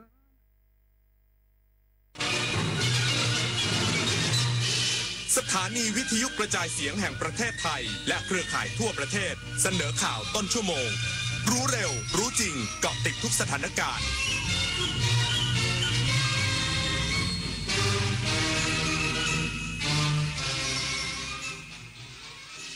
รับฟังข่าวต้นชั่วโมง 22 นาฬิกากับอานนท์ นันตาสุคนครับรัฐบาลยืนยันบริหารงบประมาณโดยลดสัดส่วนการขาดดุลงบประมาณอย่างต่อเนื่องอีกสักครู่กลับมาติดตามรายละเอียดครับ ขอเชิญพุทธศาสนิกชนและผู้มีจิตศรัทธานมัสการพระสมเด็จองค์ปฐมพระพุทธเมตตาณวัดเทพประธานอธิพรอำเภอสอยดาวจังหวัดจันทบุรีพระพุทธรูปนินรัตนองค์แรกและองค์เดียวในโลกสร้างขึ้นเพื่อถวายเป็นพุทธบูชาและเป็นพระราชกุศลแด่ในหลวงรัชกาลที่ 9เนื่องในโอกาสพระราชพิธีมหามงคลเฉลิมพระชนมพรรษา7 รอบ 5 ธันวาคม 2554ร่วมเป็นส่วนหนึ่งในการสืบสานศิลปะพุทธศาสนาแห่งภาคตะวันออกสักการะได้แล้ววันนี้24 ปีแห่งเส้นทางของกองทุนหมู่บ้านและชุมชนเมืองที่ดำเนินการภายใต้รัฐบาลที่สนับสนุนเสริมสร้างศักยภาพผ่านไปยังกองทุนหมู่บ้านและชุมชนเมืองทั่วประเทศโดยแบ่งตามขนาดของหมู่บ้าน3ระดับ S M L เพื่อให้กองทุนมีอิสระและมีส่วนร่วมในการดำเนินงานงบประมาณให้เป็นไปตามความต้องการของคนส่วนใหญ่โครงการ SML ส่งตรงโอกาสถึงชุมชนโดยชุมชนเพื่อชุมชนเกิดเป็นอาชีพสร้างรายได้และเป็นรากฐานในการดำเนินชีวิตอย่างมั่นคงสำนักงานกองทุนหมู่บ้านและชุมชนเมืองแห่งชาติพายุรุนแรงคลื่นความร้อนน้ำท่วมฉับพลันสภาพอากาศสุดขั้วกำลังทวีความรุนแรงขึ้นอย่าชะล่าใจกับภัยธรรมชาติที่คาดเดาไม่ได้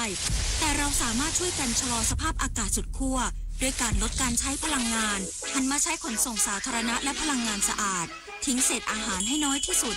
มาช่วยกันลดคาร์บอนฟุตพริ้นท์เพราะทุกการกระทำเล็กๆของเราล้วนเป็นก้าวที่ยิ่งใหญ่ในการปกป้องโลกใบนี้เอาถอยไปหน่อยเห็นไม่ชัดอ่ะเห็นไหมคะถอยอีกนิดนึงเห็นหรือยังคะอีกนิดนึงได้ไหมโห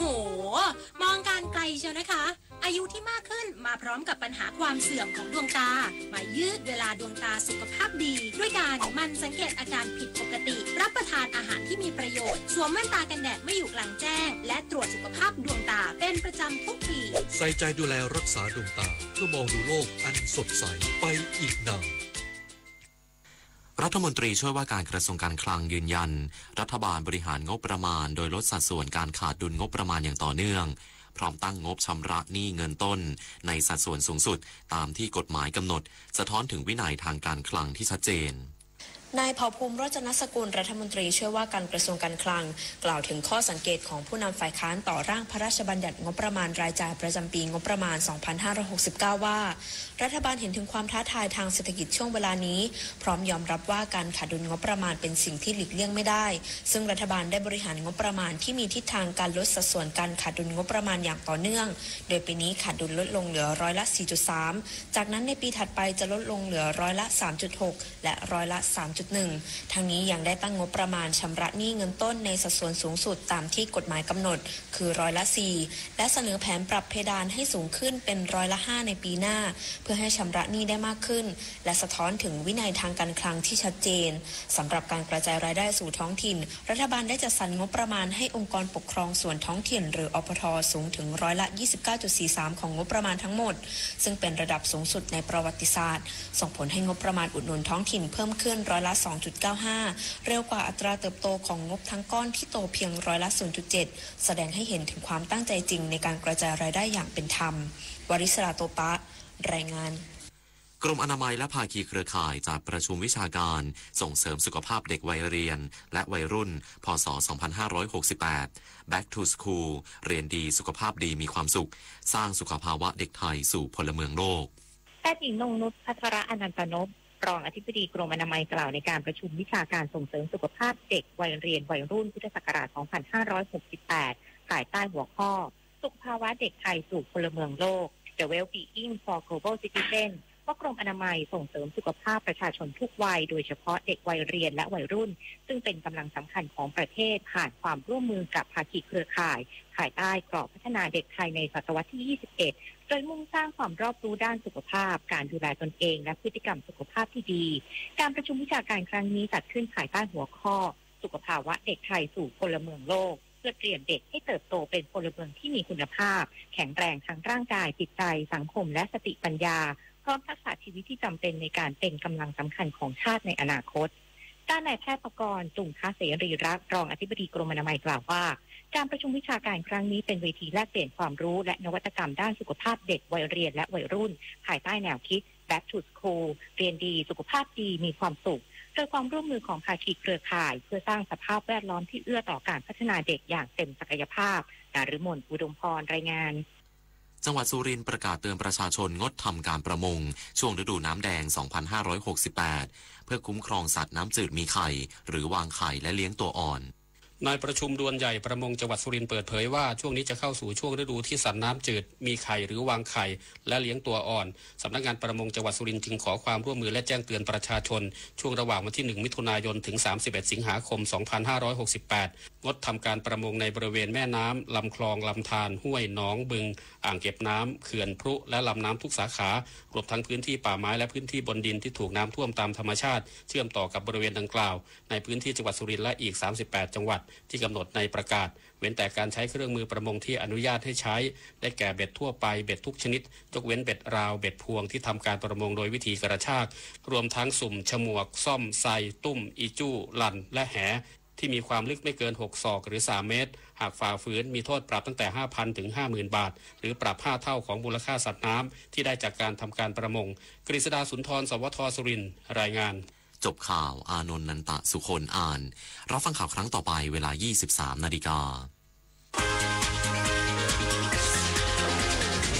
ติดตามข่าวที่นำเสนอไปแล้วได้ที่ www.thainews.prd.go.th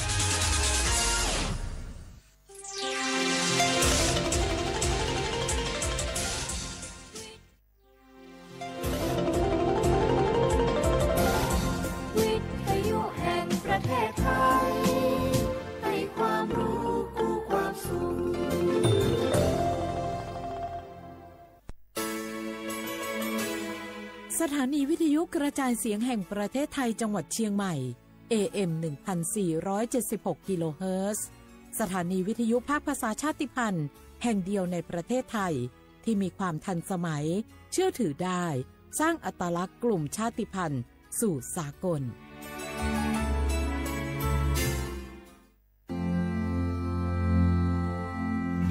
รากฐานสังคมไทยตั้งแต่อดีตจนถึงปัจจุบันเคารพเทิดทูนสถาบันพระมหากษัตริย์เป็นศูนย์รวมจิตใจที่เหนียวแน่นของคนไทย ในเวลาที่เกิดวิกฤตทางการเมืองพระบารมีของพระเจ้าอยู่หัวก็ทำให้เกิดความสงบและช่วงที่เกิดวิกฤตเศรษฐกิจปรัชญาเศรษฐกิจพอเพียงของพระเจ้าอยู่หัวรัชกาลที่9พระราชทานให้กับคนไทยก็ทำให้ผู้ที่น้อมนำมาปฏิบัติมีภูมิคุ้มกันและไม่เกิดความเสียหายพระปฐมบรมราชโองการของพระเจ้าอยู่หัวรัชกาลที่10เราจะสืบสานรักษาและต่อยอดและครองแผ่นดินโดยธรรมเพื่อประโยชน์สุขแห่งอาณาราษฎรตลอดไปพระมหากษัตริย์ไทยทุกพระองค์ทรงห่วงใยราชเสมอสถาบันพระมหากษัตริย์ไทยศูนย์รวมใจไทยทั้งชาติ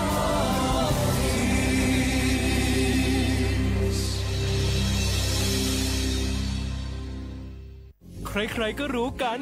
ถุงยางอนามัยพกเอาไว้ช่วยได้ช่วยป้องกันโรคอันตรายที่มากับเพศสัมพันธ์ทั้งซิฟิลิสหนองในเอดส์ไวรัสตับอักเสบบีหรือแม้แต่มะเร็งปากมดลูกช่วยป้องกันถ้ายังไม่อยากมีลูกหรือท้องไม่พร้อมตอนนี้แต่ที่ยังไม่รู้คือไม่ใช่สิทธิ์บัตรทองก็มีสิทธิ์ขอรับถุงยางอนามัยได้รวมถึงยาคุมกำเนิดฟรีสิทธิประโยชน์สำหรับคนไทยทุกคนสอบถามเพิ่มเติมสายด่วนสปสช1330ตลอด24ชั่วโมงฝนตกหนักน้ำท่วมภัยธรรมชาติที่เราหลีกเลี่ยงไม่ได้แต่เราสามารถเตรียมตัวให้พร้อมเพื่อความปลอดภัยของทุกคนในครอบครัวได้ก่อนน้ำมาเตรียมตัวให้พร้อมเก็บของสำคัญขึ้นที่สูงเช่นเอกสารสำคัญเงินสดและสิ่งของจำเป็นอื่นๆและถ้าหากบ้านอยู่ในพื้นที่เสี่ยงให้ติดตามข่าวสารจากทางราชการอย่างใกล้ชิดเตรียมไฟฉายแบตเตอรี่สำรองวิทยุสื่อสารและยาสามัญประจำบ้านไว้ให้พร้อมและอย่าลืมตรวจสอบเส้นทางอพยพที่ใกล้ที่สุดด้วยขณะเกิดน้ำท่วมอย่าเดินฝ่าน้ำที่ไหลแรงหลีกเลี่ยงการสัมผัสกระแสไฟฟ้าและหากต้องอพยพให้ปฏิบัติตามคำแนะนำของเจ้าหน้าที่อย่างเคร่งครัดเมื่อภัยผ่านพ้นตรวจสอบความเสียหายของบ้านและทำความสะอาดเพื่อป้องกันโรคที่มากับน้ำท่วมเตรียมตัวให้พร้อมก่อนภัยมาถึงเราจึงจะปลอดภัยด้วยความปรารถนาดีจากสำนักงานประชาสัมพันธ์ที่3กรมประชาสัมพันธ์เจ้าหยุดยาวปีนี้ปีปิกบ้านก็ปิกกายึดเติมหาที่บ้านไม่ได้ปิกมาหลายปีแล้วเคยไปกอดป้าอุ้ยแม่อุ้ยแล้วโอ้ดีใจขนาดเลยมาทางเส้นใดน่ะรถนักขนาดกำลังพอเส้นทาง GPS อยู่เนี่ยมันซอกปลาหลงว่าจะเลือกเส้นทางลักแล้วก็พอเส้นทางเลี่ยงที่มันมีจุดบริการประชาชนต่างๆถ้าเอารถไปเช็คแล้วยังเจ้าเรียบร้อยแล้วเป็นน้ำมันเครื่องน้ำมันเบรกน้ำมันเกียร์ผ้าเบรกลมยางไฟรถพร้อมขนาดจะฟังปิ๊กปุ๊มาเจ้าเลยแต่ว่าแรงเนี่ยติ้งอาการจะปาไปเลี้ยงว่าจะไปแดงทรงตายเนี่ยน้อยโอ้บ่ได้เนอะเกียมรถพร้อมคนขับก็ต้องพร้อมตัวนอนน้อยหลับในเดี๋ยวรถปุ่งเข้าข้างทางได้ไปโรงพยาบาลแตนนะแต่อันมาไปละเดี๋ยวเช็คเส้นทางเสร็จพี่จะไปนอนละปิ๊กบ้านปลอดภัยนะพี่เดินทางปลอดภัยใส่ใจกฎจราจรด้วยความปรารถนาดีจากสำนักงานประชาสัมพันธ์ที่3กรมประชาสัมพันธ์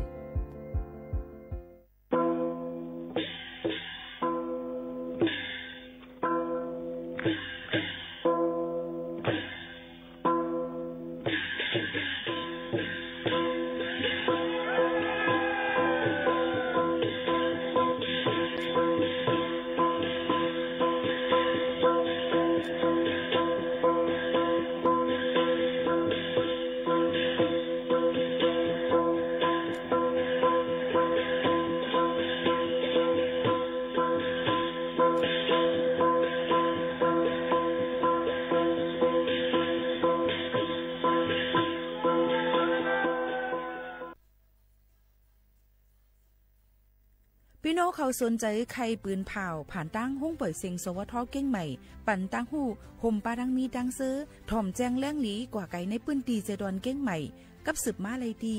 สวทเก้งใหม่หมายฝน053-276-068และ0922468579ตาดีเล็กตังออกปีหนึ่งอันไหน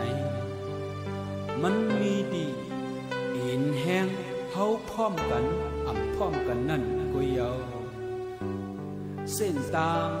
ตาดีถึงยังหมายเฮานั้น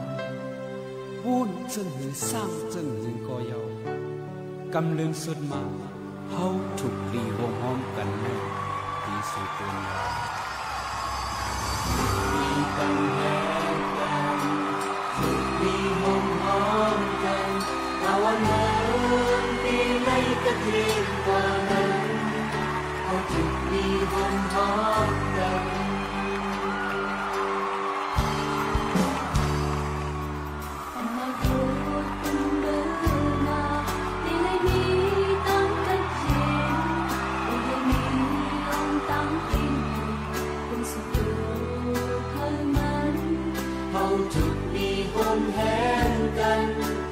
สิ่งเลี้ยวปิดแห่งกันทุกมีปัญแห่งกันทุกมีวงห้อมกันตะวันเดินตีไล่กระจิงกว่านั้นเอาทุกมีห้อมห้อมกัน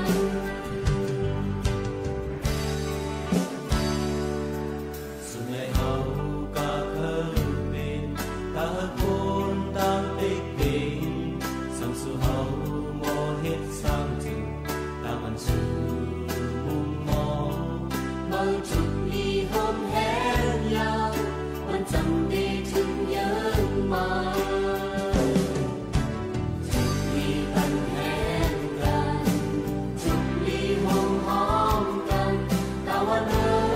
นตีให้กระทิงกว่านั้นเอาจุดมีหอมหอม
เมื่อสูงค่าเมื่อสูงพี่น้องพุงยินถ่อมเสียงใต้ดังเสียงกูเกิลค่ะทุบกันดีเนอร์ตอนการห้องปล่อยเสียงสวทเก้งใหม่ AM 1476กิโลเฮิรตซ์ค่ะอยู่จอมเขาหมูขาวนุ่นสุภาวันเชื้อสารวินเป็นอุ้ยก็ไอแซปอมแม่ปีน้องๆเขาเสถ่อมอยู่ที่เหลือตั้งไหลในก็แค่นดอหมอกลัดถึงกันหนังเฮือครับพอเด็กเขายืนจู้ถึงกันกูสำแสนปึ้งได้ยินถ่อมขาวเงาจอมกันในตอนการเฮาขาดีในจึงหนังไหนค่ะเนาะปอมไม่ปีน้องๆเฮาเขาค่ะถ่อมจอมขาวยิ่งโมขาวโน้นในตอนการห้องปล่อยเสียงดีในสิเฮาขาหกทุบจอมกันตอนด่านในวันเมื่อไหนถึงมาเนื้อวันปุดที่28เหลือนทน5 2เหงปลาย25ปีพุทธะ2เหง5ปากปลาย68ปีได้2เหง1ปากปลาย19ปีก็จ่า1เหง3ปากปลาย87คู่เป็นมา เลินเจ็ดเหม่อ2คำในวันเมื่อไหนอยู่จอมขาวหมูขาวโน้นในค่ะพบทบจอมกันสิเอามาดังเพลงความเปิดโหตีฝากดอนยืนจู้ถึงปอแม่พี่น้องเขาเป็นเพลงความอันใดจื้อว่าถูกลีโฮมแห้งกันในค่ะเอามาฝากดอนจู้ถึงปอแม่พี่ๆน้องๆเขาให้แรงยินถ่อมจอมกันเจ้าหนังไหนค่ะอย่าลืมค่ะถ่อมตีตั้งเรดิโอออมล้ม AM 1476กิโลเฮิรตซ์ค่ะถ่อมตั้งในค่ะเฮิรนสอมค่ะเนาะเพจสวทเก้งใหม่ AM 1476กิโลเฮิรตซ์ค่ะถ่อมตั้งในค่ะแอปพลิเคชัน TikTok นะคะด้วยหลายๆตีหลายตั้งที่พี่น้องเขามีข่าวยามตัวตั้นมาถ่อมจอมกันในตอนการเฮาค่ะเจ้าหนังไหนค่ะเนาะค่ะยังพงแต่เหลียวติ้งหมู่ขาวน้นไลฟ์อยู่ในเตอำจังฮับพี่น้องเขาเข้าโฮมจ้อมกันนะคะย้อนบ่ว่าอีหมู่ขาวน้นเลยปืนปล่อยเสียงที่ในห้องปล่อยเสียงในมันหลายตั้งนั่นค่ะนะกูมันมีลองเสียงมันย้อนหากันซึ่งหนังในแค่นดอป่องเจอจะอันย้อนเข้าโฮมกูก้นนั่นเสกำซึ่งหนังในค่ะข่าวเงาอ่อนตั้งในเนี่ยค่ะปอแม่พี่น้องเขาค่ะใครเอามาฝากตอนจูถึงปอแม่ปีน้องๆเขาเนี่ยก็ก็ได้เป็นข่าวเงาฟิงฟ้าราศีนั่นค่ะนะเนาะปอแม่ปีน้องๆเขาค่ะก็เปิ้นนั่นแหละในวันที่1ถึงแทง1ถึง3วันในเนี่ยค่ะยังแต่มีฝนตกลงมาแทงอยู่เนี่ยค่ะเดี๋ยวก็พี่น้องเขาเลยฟังค่ะเนาะเดี๋ยวก็วันที่1ถึงวันที่6เดือนธันวาคม6ในนั่นค่ะฝนก็ติลดย่อมลงมาเนี่ยนั่นค่ะพอถึงมาวันที่7ถึงวันที่11ซ้ำเนี่ยค่ะก็ติฝนตกนำมาหรือเสียเก่าแทงยันเปิ้นนั้นมังวันที่1ถึงวันที่6ในก็ติฝนติย่อมลงมาอีกนึงพอวันที่7กว่าถึงวันที่11ก็ฝนตินำมาแทงยันเปิ้นนั้นพี่น้องเขาก็รู้เลยไว้ฟังกันเนี่ยนั่นค่ะในเข้าดัง15วันในเนี่ยค่ะพี่น้องเขาก็ติเลยยินลองหลายปืนตีน้ำน้ำทมน้ำนองน้ำหอยไหลนองมาจังหนังไหนค่ะเนาะเฮ็ดหาตุ้มเตอต่อเฮิรนก้นวานก้นสนเฮ็ดให้หน้าจังไหนค่ะก็เปิ้นนั้นพี่น้องเขาก็หลู่เลยไว้ฟังกันเต้ๆว่าจังหนังไหนค่ะเนาะอันนี้ก็เป็นข่าวเงาฟิงฟ้าราศีเอามาฝากตวนจู้ถึงพี่น้องเขาให้เลยครับผู้ให้เลยยินถ่อมจ้อมกันเพราะถามตีโมข่าวนู้นว่าตั้งเฮาได้จ่องเตโตกค่ะเนี่ยค่ะยุ่มอย่ามาตื้นเตโตกเนี่ยค่ะย้อนบ่ว่ามันเข้ามาในข้าวฝนก็ตกนำตก A5 เนี่ยก็มันก็เป็นทางรอง1จังหนังไหนค่ะเนาะพี่น้องเขาค่ะก็มาฝากตวนจู้ถึงพี่น้องเขากูก้นค่ะข่าวเงาเที่ยง1อันค่ะฟังกันไว้นะคะเอาข่าวเงาอันนี้มาฝากตวนจู้ถึงพี่น้องเขาย้อนบ่ว่าคอปืนเผาภายห้องการลงปลิกไทยเนี่ยค่ะแต่เอาวันที่1เดือน6มิถุนายน25ปากไป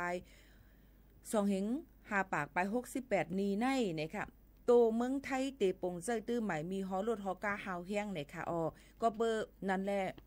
เมื่อวันที่27เดือนธันวาคม2เฮงไป25อยู่ที่ฝ่ายห้องการลงปลิกไทยออกมาปืนเผาไว้ว่าเดี๋ยวจะเฮ็ดโครงการให้มีรองรถเพเหนือเซนตาสายตั้งในเซเตเอาวันที่1เดือน6เดือนจุนในกว่าตัวเมืองไทยเตปงเจ้ยตื้อใหม่มีฮอรถฮอกาเตว่าหนังหือเตอมีลองเป็นเพกึ่งก้างมือฮอรถฮอกาแลหนังหือเตเลยมีลองห่มลมมือกว่ามาจึมจึงหนังไหนค่ะผู้เหลือเพิ่มเฮ็ดจ้อมไหนตักเตเอาหมายมีจัดการตักมีตัวตามหมับเหมือเฮาแห้งไหนค่ะเอาลองฮอรถฮอกาค่ะเนาะพี่น้องเขาค่ะตัวตามมันซ้ำฮอรถเครื่องตักเตเลยใส่หมาโหให้เพอำนั้นก็หมวกกันน็อกในนั่นค่ะ1ปากเปอร์เซ็นต์นะคะโหปากเต็มนั่นค่ะเนาะเยาก็ว่าก้นฮอรถเครื่องในก้นซ่อนภายหลังก็เยาตักเตเลยใส่หมาโหตั้ง2ก็ค่ะพี่น้องเขาสังว่าก้นฮอรถเครื่องเลยใส่หมาโหไหนเตเลยย่าหมับเหมือเงิน 2,000 วัตต์ค่ะ2เฮงวัตต์สังว่าผู้ก็ซ่อนภายหลังใส่หมาโหไหนก้นฮอรถเครื่องนั้นตักเตเลยย่าตัวต่ำเหมือหมับเงินเป็น2ปุ่นโฮมเป็น4เฮงวัตต์เงินไทยนั้นก็ 4,000 วัตต์ค่ะย้อนเปิ้นนั้นแลปักเปิงใหม่มีรถกาในนั้นค่ะเฮาค่ะก็ถูกลีเลยไว้ฟังกันอันป่นมาเจ้านั้นเฮาค่ะเปิ้นก็ยังปล่อยไว้เมาหมางลมลามกันนั่นนี่ค่ะเนาะก็ยังว่าใส่หมวกกันน็อกก็ไล่อยู่ก็กะเตเอาวันที่1เดือนเตมาในกว่าได้เปิ้นเตเอาจำหนังปักเปิงใหม่มีเตวาในนั่นค่ะก็เอามาฝากเตือนถึงพี่น้องเขาให้เลยครับผู้จังหนังในค่ะเนาะข่าวเงาเที่ยง1อันค่ะข้อปืนเผาเกี่ยวกับไปลองประกันสังคมเมืองไทยไหนค่ะเนาะเดกัมเทียมเงินเล่งดูลูกอ่อน1เหงวาดไหนค่ะเมื่อวันที่2เดือนธันวาคม2เฮงไป25ป่นมาฝ่ายตั้งห้องการประกันสังคมเมืองไทยมีข้อปืนเผาเป็นลูกจุ้มประกันสังคมจอมหนังมาตรา33และ39ค่ะจอมหนังเปิงเก่าเงินกำเทียมการเล่งลูกอ่อนนั่นกะป่นมาฝ่ายตั้งโครงการประกันสังคมเขาไล่กำเทียมอยู่800 วัตต์ต่อ1เดือนค่ะเนาะปันลูกอ่อนค่ะกำในเอาวันที่2เดือนพฤษภาคมเนี่ยค่ะเดือน5 2เฮง5ปาก 2แห่งปลาย25ในกว่าเตกำแถมเงินตาเตเลี้ยงลูกอ่อนตั้งแต่เกิดต่อพอถึงอายุ6 ขวบ 6 ปีนั่นค่ะนะเนาะเสเตกำแถมปัน1เหงวัดต่อเลือนต่อลูกอ่อนนึงก็แลเตกำเทียมปันถึงตา3ก็ในเมนึงก็เตเลยกำเทียมตา3ก็ลูกอ่อนนั่นค่ะนะเนาะคอตัดมักนั่นก็ผู้เลยเข้าเป็นลูกประกันสังคมจอมหนังมาตรา33และ39สั่งว่ามีลูกอ่อนแม่นจอมหนังคอมักมันในต่างยินไลค่ะลูกอ่อนนั่นตักเตเลยเป็นลูกมาตั้งสายเลเต้ๆอ่ำใจลูกเก็บเล่งอ่ำใจว่าลูกบุญธรรมนั่นอ่ำไลค่ะเนาะในข้าวตั้ง36เหรียญนั่นตักเตเลยใส่เงินกองการประกันสังคมค่ะมาเยาตา12เหรียญก่อนเตมีลูกอ่ำนั้นก็ก่อนที่เกิดลูกค่ะเนาะก็ต่างยืนย้อนในตีลุ่มประกันสังคมใจตอนอันพี่น้องเขาอยู่นั่นอำนั้นก็ต่างยืนไลตีอีเซลฟ์เซอร์วิสในก็ไลเหมือนกันนะคะอันนี้ก็เกี่ยวกับไปลองเงินจอยแถมเรื่องลูกอ่อน1เหงวัดตอนดาก้นอันมีไว้วัดไว้ประกันสังคมมาตรา33และ39ใครผู้เพิ่มเติมซึ่งหือเนี่ยก็ต้องถามกันกว่าที่ภายประกันสังคมใจตอนอันพี่น้องเขาอยู่ไล่อำนั้นก็ต้องถามกันเข้ามาตั้งในสังวัดตอบได้ดีตอบปันค่ะอำตอบได้ดีกว่าต้องถามผู้ลงเรียนสิเอามาต่อไต่แค่นี้ฝากตอนจุดถึงพี่น้องเขาอยู่ค่ะเฮาค่ะออนกันหรือจะถ่อมด้วยเพียงความหมันหูถูกเจอกันก่อนจงขึ้นมาอุกโอจอมกันแทงกำหนึ่งในค่ะเนาะปอแม่ปีๆน้องๆเขาค่ะสืบหรือใจถ่อมด้วยเพียงความหมันหูถูกใจกันก่อนค่ะ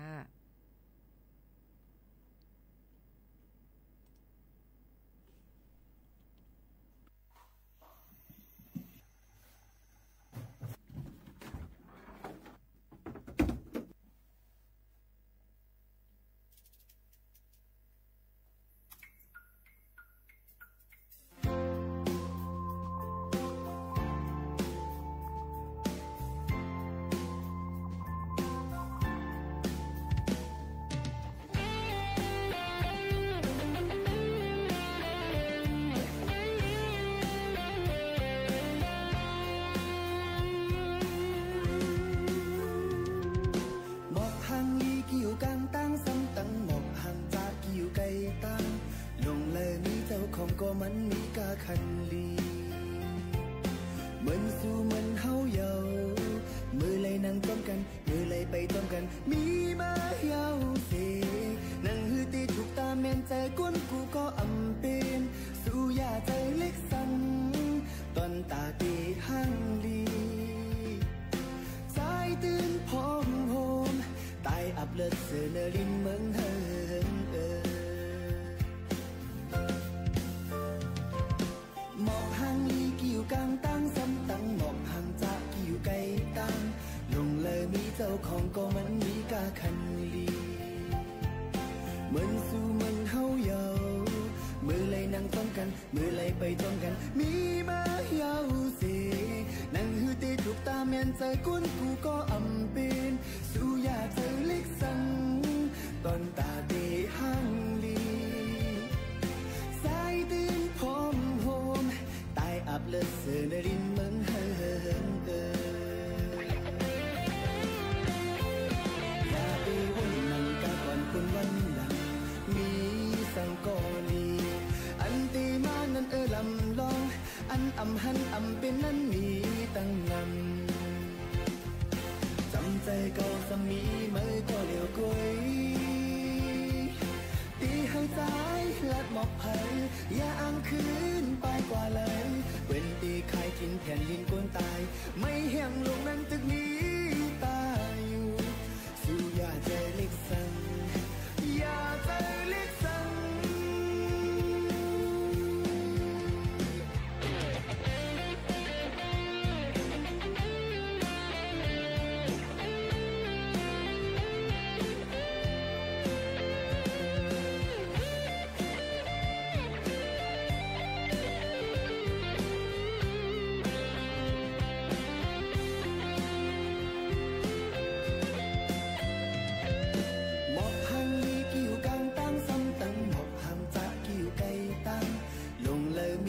ของก็มันมีกาคันลีเหมือนสู่เหมือนเฮาเยามือเลยนั่งต้มกันมือเลยไปต้มกันมีมาเยาสินั่งหือตีถูกตาแม่นใจก้นกูก็อำเป็นสู่ยาเธอเล็กสั่งตอนตาตีหังลีสายตีพร้อมโฮมตายอับเลิศเสนลิน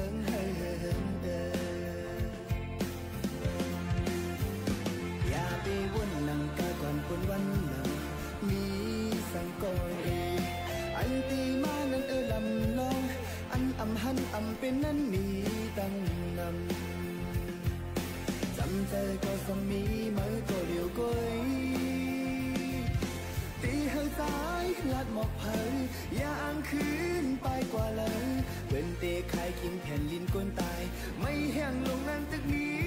ตาอยู่สู่อยากใจเล็กสั่งอยากใจเล็กสั่ง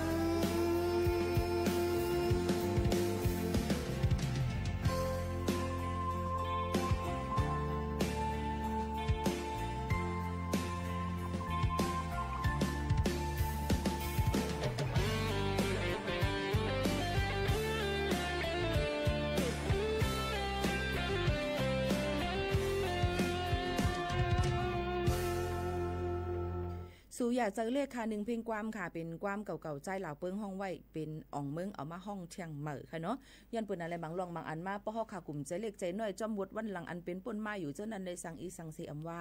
มันลองตัดได้10กว่าตั้งนานนั้นมันได้หยาบนั่นค่ะเนาะก็เปิ้นนั้นเลยเฮาค่ะหรือเลยหมอปล่อยว่างเนี่ยค่ะหรือเลยหมออยู่เฮาเป็นใจเย็นไฮไลท์ซึ่งหนังไหนค่ะกูก้นค่ะเอียวก็ย่ำพองแต่เหลวนั่นเนี่ยค่ะเส้นตาสายตางเนี่ยค่ะลิ้นหยดลิ้นกลที่ดังเก้งหลาวและน้ำป่าที่จอมต้องค่ะเนาะย้อนเปิ้นนั้นเลยเอาข่าวมาที่สวทเก้งใหม่ค่ะ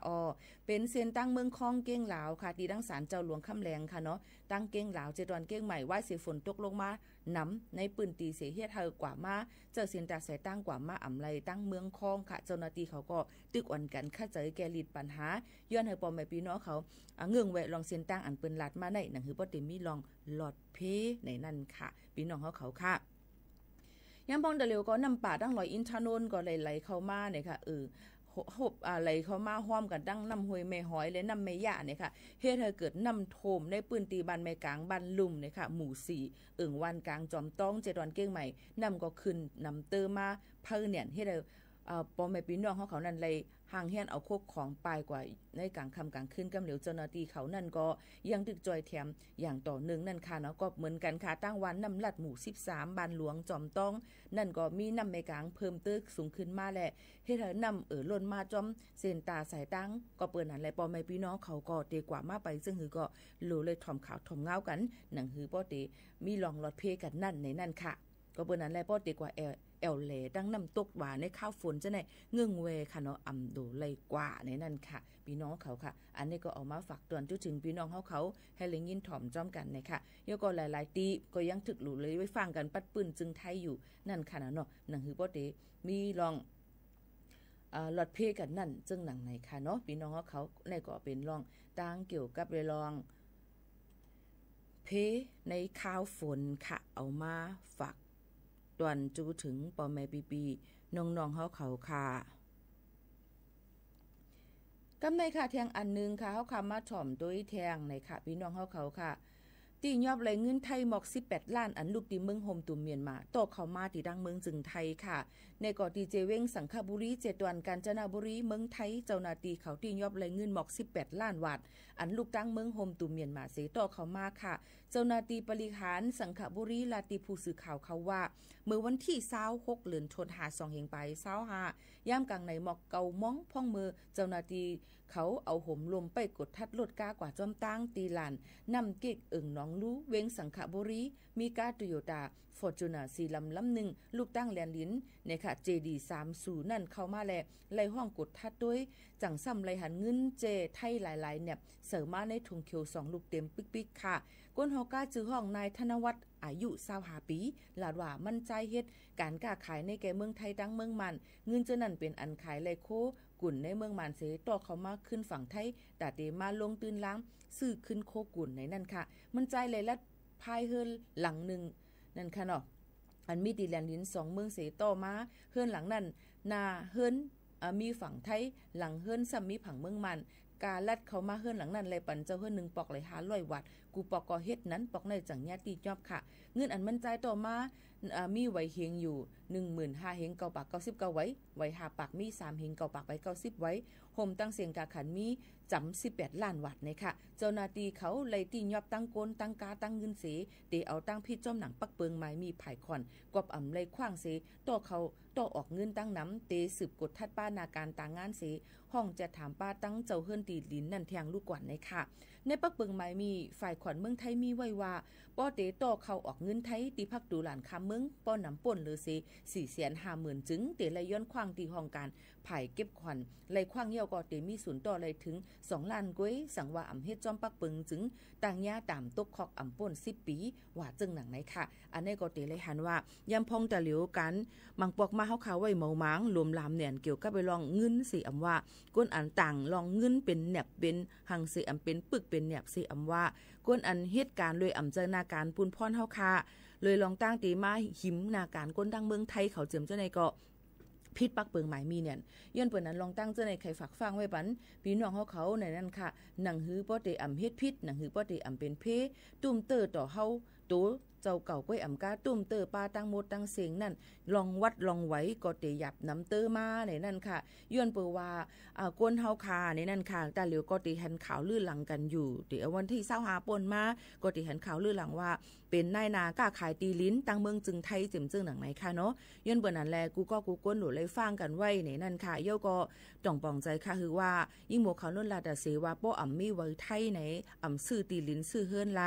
ซื้อไลคอนโดมิเนียมก้วยในนั่นค่ะย้อนเปิ้นนั้นแลลองตั้งเจ้าในมันเป็นปัญหาใหญ่ลงมาอ่ำใจว่าเปิ้นตึกจ้อมหาเมื่อว่าเมื่อในก้วยเปิ้นสืบจ้อมหามาปียาวข้าวหึงเย้าย้อนเปิ้นนั้นพี่น้องเขาก็หลู่เลยไว้ฟังกันในนั่นค่ะเนาะยก็ให้หมออยู่หมอกินกว่าในนั่นค่ะที่เฮ็ดสั่งสิอำว่าการป้ายมักมีการมักมีเงินค้ำผู้เลยเผยเขาใครไล่ใครเปลี่ยนเขาเป็นก้นมักก้นมีค่ะก้วยกะว่านาการนั้นเฮ็ดอยู่นั่นจ่องมันถูกฟิงปึงมึงเปิ้นหืออันเอาเฮ็ดอยู่นั่นจ่องมันถูกแมนหือในใครย้อนฝากฟังไว้ปันเจิงหนังไหนหนังหือคาบ่เตลืมห่างลืมโตเฮ็ดผิดกว่าแทงยาก็ติจังตุ้มเติดหลายๆฝ่ายนี่นั่นค่ะสังเจว่าเลยวัดไว้เมืองไทยในซึ่งอำมาติอ้นสัญชาติกะเย้าอำมาติเป็นไว้อีสังกะยาเปิ้นติถอนเป็ดจื้อเฮาค่ะย้อนเปิ้นนั้นแลตั้งกาญจนบุรีนั่นเปิ้นก็ทอนกว่าเป็นจำปากเย้าก็ยังตึกกดทัดกดแจดด้วยแทงอยู่ในนั่นค่ะก็เปิ้นนั้นลองตั้งเจอในพี่น้องเขาถูกลีเลยไว้ฟังกันใหญ่ๆน้ำในค่ะลองตั้งเจอในค่ะเนาะยุ่มย้ำว่าเตฮู้โตกันยาก็เตเลยห่างเฮียนเงาหักหลักฐานกันไว้อยู่นั่นค่ะเนาะย้อนเปิ้นนั้นแหละตาได้เป็นก้นเมืองเปิ้นในหยับเหนียนในนั่นค่ะเนาะพี่น้องเขาค่ะยาก็เฮ็ดกินก็หากินเลี้ยงต้องเมืองเปิ้นเลยอำถูกแม่นจ้อมหนังนาการเฮามีนั่นมันผิดปักเปิงหมายมีค่ะอ๋อก็เปิ้นนั้นแค่คือพี่น้องเขานั่นฟังกันไว้จ้อมในนั่นค่ะลองตั้งเจอในค่ะเนาะกูกวนค่ะอย่าไปไว้เมาม้างในนั่นค่ะพี่น้องเขาเมื่อในเฮาค่ะเลยลาดกว่าเกี่ยวกับเลยลองข่าวเงาฝนล้มฝิงฟ้าราศีในค่ะเนาะฝนเต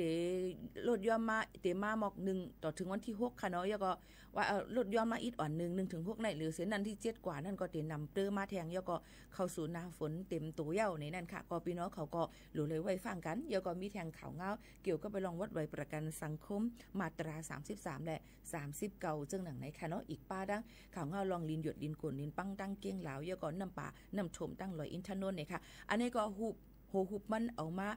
ฝากตวนจุถึงพ่อแม่พี่น้องเขาให้เลี้ยงยินถ่อมจ้อมกันค่ะย้อนกันเข้ามาก็ฮักแจดค่ะสืบลือหรือใจถ่อมด้วยนางหนุ่มคำเลี้ยงห้องไว้กันก่อนค่ะ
ถอมได้ทางหนึ่งเพ่งความค่ะโกเป็นปันจอนใจก่อนเล้าห้องไว้ค่ะ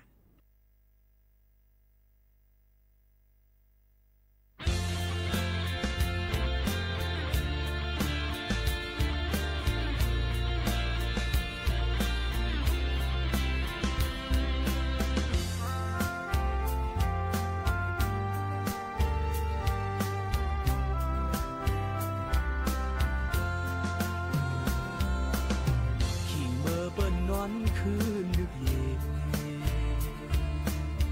คือเดเป็นลาบซึ่งนางเปิดโน้นหน่วยขี่เสือย้อนสัตว์ป่านอนปีเฮาหลวงบอกหอมหอยกี่ลำสูกลางเสือปีเขาย้อนปีเดาก่อนนนหน่วยขันเสือย้อนสัตว์ป่านนำเหมือนกัน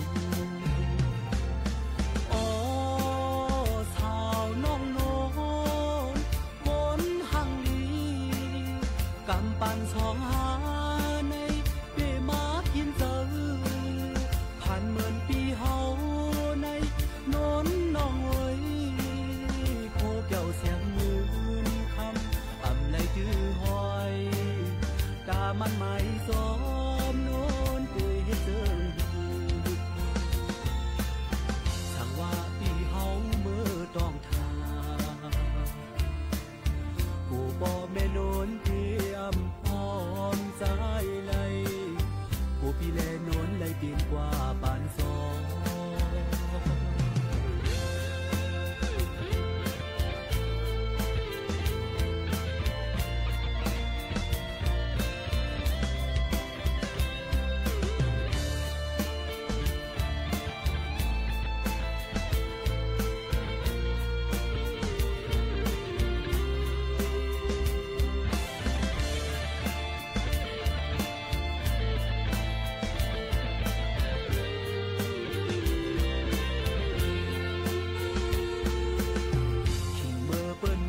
คืนดึกเย็น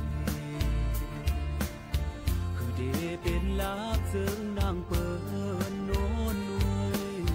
ขี่เสือย้อนจัดปานนอนปีเฮาหลวงบอกหอมหอยกี่ลำสูกลางเสือปีเขาย้อนปีเราก่อนนนหน่วยขันเสือย้อนจัดปานนำเหมือนกันสาวน้องโน้นคนหังลีกำปั่นสองหาในเปมากินเจอผ่านเหมือนปีเฮาในโน้นน้องเอ้ยโคเกี่ยวเสียงมือคำอ่ำไหลดื้อหอยกามันไม่ซ้อมโน้นเตะเจอปีเฮาเมื่อต้องทาผู้ป่อแม่นนที่อำพรสายไหลกูพี่แลนนไหลเปลี่ยนกว่าบานซอสาวน้องโน้นฝนหังลีกำปั่นสองหาในเปมากินเจอผ่านเหมือนปีเฮาในโน้นน้องเอ้ยโคเกี่ยวเสียงเงินคำอ่ำไหลดื้อหอยตามันไม่ซ้อมโน้นเตะเจอสั่งว่าปีเฮาเมื่อต้องทา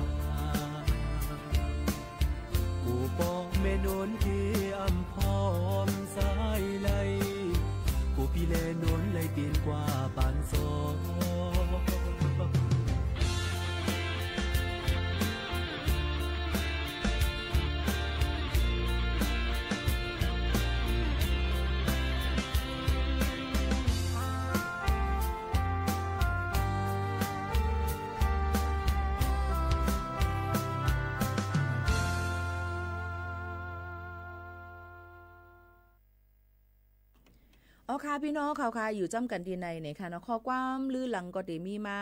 ก้นหักก็เตมีก้นจังก็เตมีก้วยกะเฮาเตอยู่กว่าจึงหือให้เลยมีตั้งเสื้อหล่าในนั้นเฮาหรูเลยเหตุการณ์นาตีการงานเฮาลีเลอเซเปิ้นให้ถูกแม่นน้ำเลอเซ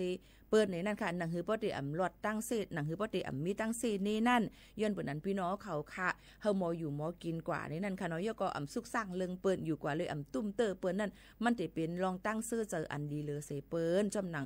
พุทธะพระเป็นเจ้าเขาลัดไว้ว่าให้ไปจำหนังเซนตั้งสายกลางเนี่ยค่ะเปิ้นล่มก็อย่าไปเต็กเนี่ยค่ะเนาะเยาก็เปิ้นพี่เดียวเนี่ยก็เฮาฮู้ว่าพี่เดียวเนี่ยก็ให้มันเป็นตอนสอนกว่านั่นมันหลีเลยเซเปิ้นหลีเลยเซเฮาขามาเฮ็ดให้พิษกันมาแตกยายกันมาย่ากันขึ้นในมันขานเจอเนี่ยในนั้นค่ะเนาะก็ย้อนฝากไว้ปันกูก็กูก้นจึงหนังไหนค่ะเนาะลองข้อกว่าบางอันในบางปอกมาเฮาวนมิ้วนึงเฮาซ้ำเตรียมกว่ามิ้วนึงอำนั้นก็เฮาใครก่อนลัดบันเทิงก้อนนึงมันอำเหมือนกันเปิ้งกันเนี่ยก็จือจังเฮ็ดได้มีลองอำป่องเจอกันก็จังมีค่ะนะย้อนเปิ้นนั้นแหละสั่งเปลี่ยนไรเพราะว่าอำหมดเตรียมอยู่เย็นๆถ่อมก้วยก็ไล่เอานั่นค่ะเนาะถ่อมก้วยก็ไล่เอาในนั่นค่ะก้อยกาสังว่าใครลาดใครละหนาเนี่ยก็เพราะว่าหมอเตรียมหมอลาดหมอหังเต็งเอาเตป้ายหมอเตรียมอยู่ในก็เตรียมมาค่ะอำเป็นสังย้อนเปิ้นนั่นแหละก้นกำน้ำกำพองในเนี่ยค่ะก็รู้เลยเฮ็ดตั้งก็รู้เฮ็ดไหนนะคะใจอยู่มีตั้ง5ทานอยู่ใกล้กะบางลองมาอันมาคอกว่าบางอันเฮาสื่อกว่าปันเปิ้นได้อะมันจางเฮ็ดได้แตกจัดกันก็จางเป็นไรเฮาหมอเตรียมหมอเตรียมหมอเรียบเลี้ยงคอความเต็มจะในหมอถอยความมันหรูลาดนั่นหมอนี่ก็อยู่เย็นๆในถ่อมก็ไล่มันมีปัญหาค่ะเนาะมันก็ตีง่ายตอนตาเฮาขาซึ่งหนังในค่ะเนาะอันนี้ก็เอามาฝากตอนจู้ถึงป่อแม่ปีๆน้องๆเฮาเขาซึ่งหนังในค่ะถ่อมซ้ำกันที่ในเนี่ยค่ะพี่น้องเขาก็ต้องตามคันเข้ามาตั้งนำตั้งลายในนั่นค่ะก็อย่าลืมค่ะเตะเอาวันที่1เดือนหนาในกว่าเดือนมิถุนายนเดือนจุดในกว่าเปิ้นเตเจอเนี่ยค่ะตอนโครงการเส้นตั้งหลอดเพอ่ำใส่มโหเฮเพนั่นเตมาตามเงิน2เฮงวัดก้นซ่อนอ่ำเสนั่นเนี่ยก็เตมา2ปูนก็จะเป็น4เฮงวัดจึงหนังในค่ะพี่น้องเขากูก้นก็กว่ามาไปจึงหือหนังหือบ่เตหลอดเพยก็มีไหวฮอลุฮอกาจ้อมค่ะเนาะหนังหือบ่เตง่ายลมเจอยก็เปิ้นกดจัดกดทัดมานั่นก็เฮาก็เตอ่ำตุ่มเตอเฮาขาจึงหนังในค่ะเนาะพี่น้องเขาค่ะฝากดวนทุถึงจึงหนังในค่ะอ้อถ่อมด้วยแทงเพ่งความอันพี่น้องเขาย้อนกันเข้ามาแทงอยู่ค่ะแม่ห้างก็ฮักไหลอยู่ในจ่องใจเจ้าเนี่ยจ้อมหนังพี่น้องเขาย้อนกันเข้ามาเลยหมู่ขานนหันค่ะจ้อมคิวค่ะเนาะสุดเสแลพี่น้องเขาซ้ำแต่แรงเงินถ่อมเสียงความหวานจะใส่เราเบิ้งเขาอยู่ค่ะอ๋อใจมองหันพักตอนสู้ถึงก็ฮักยิ่งจำใจก้อนหนึ่งย้อนนังความห้องไว้ว่าแม่ห้างก็ฮักไหลอยู่ในค่ะอ๋อ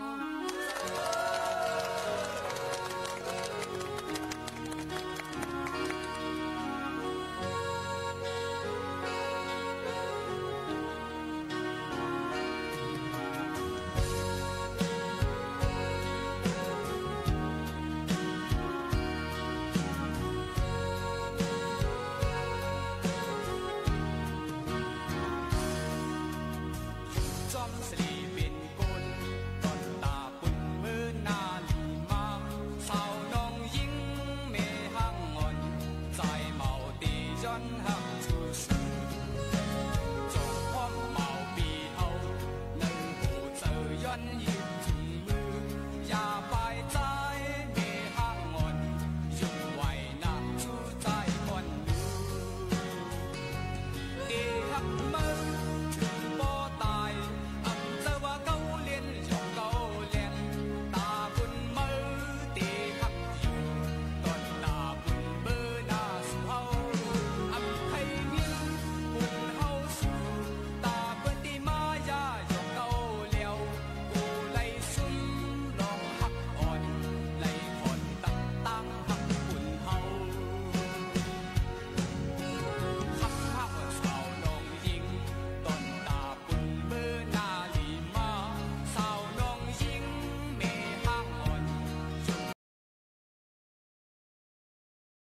อ๋อค่ะพี่น้องเขาค่ะอะไรยินชมกว่าตั้งนำตั้งหลายข้อความก็ตอบกว่าตั้งหลังไม่พองเลยค่ะตั้ง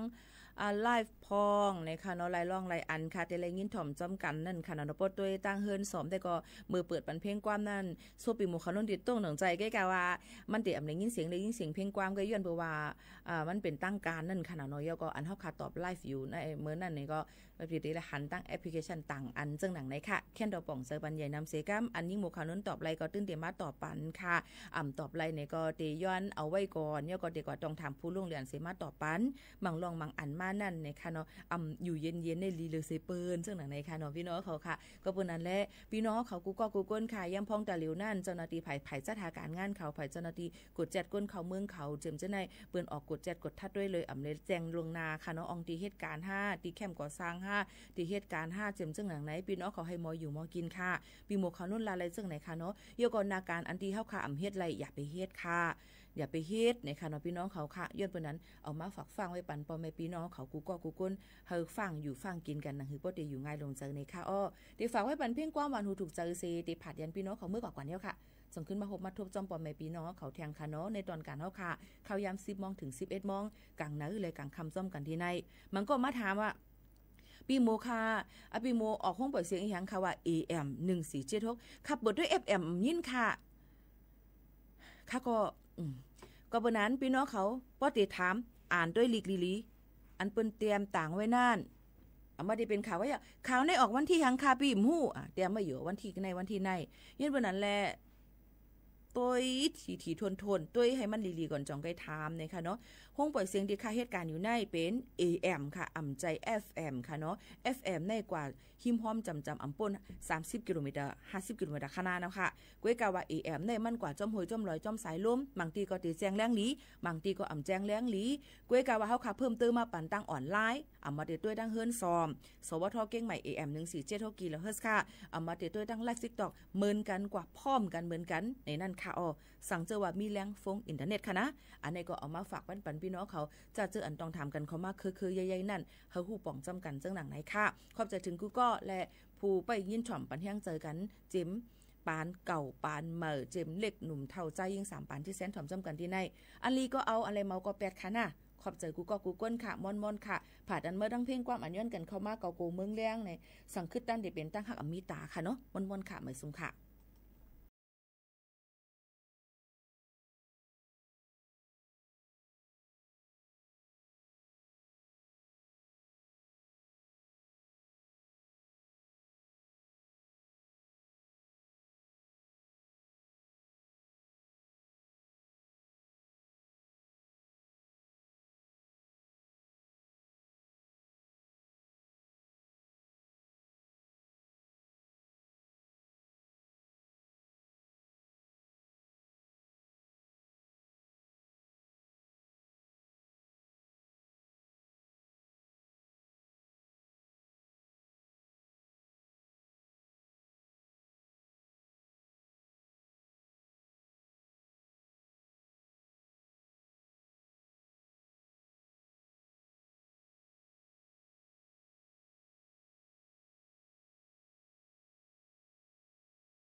สถานีวิทยุกระจายเสียงแห่งประเทศไทยและเครือข่ายทั่วประเทศเสนอข่าวต้นชั่วโมงรู้เร็วรู้จริงเกาะติดทุกสถานการณ์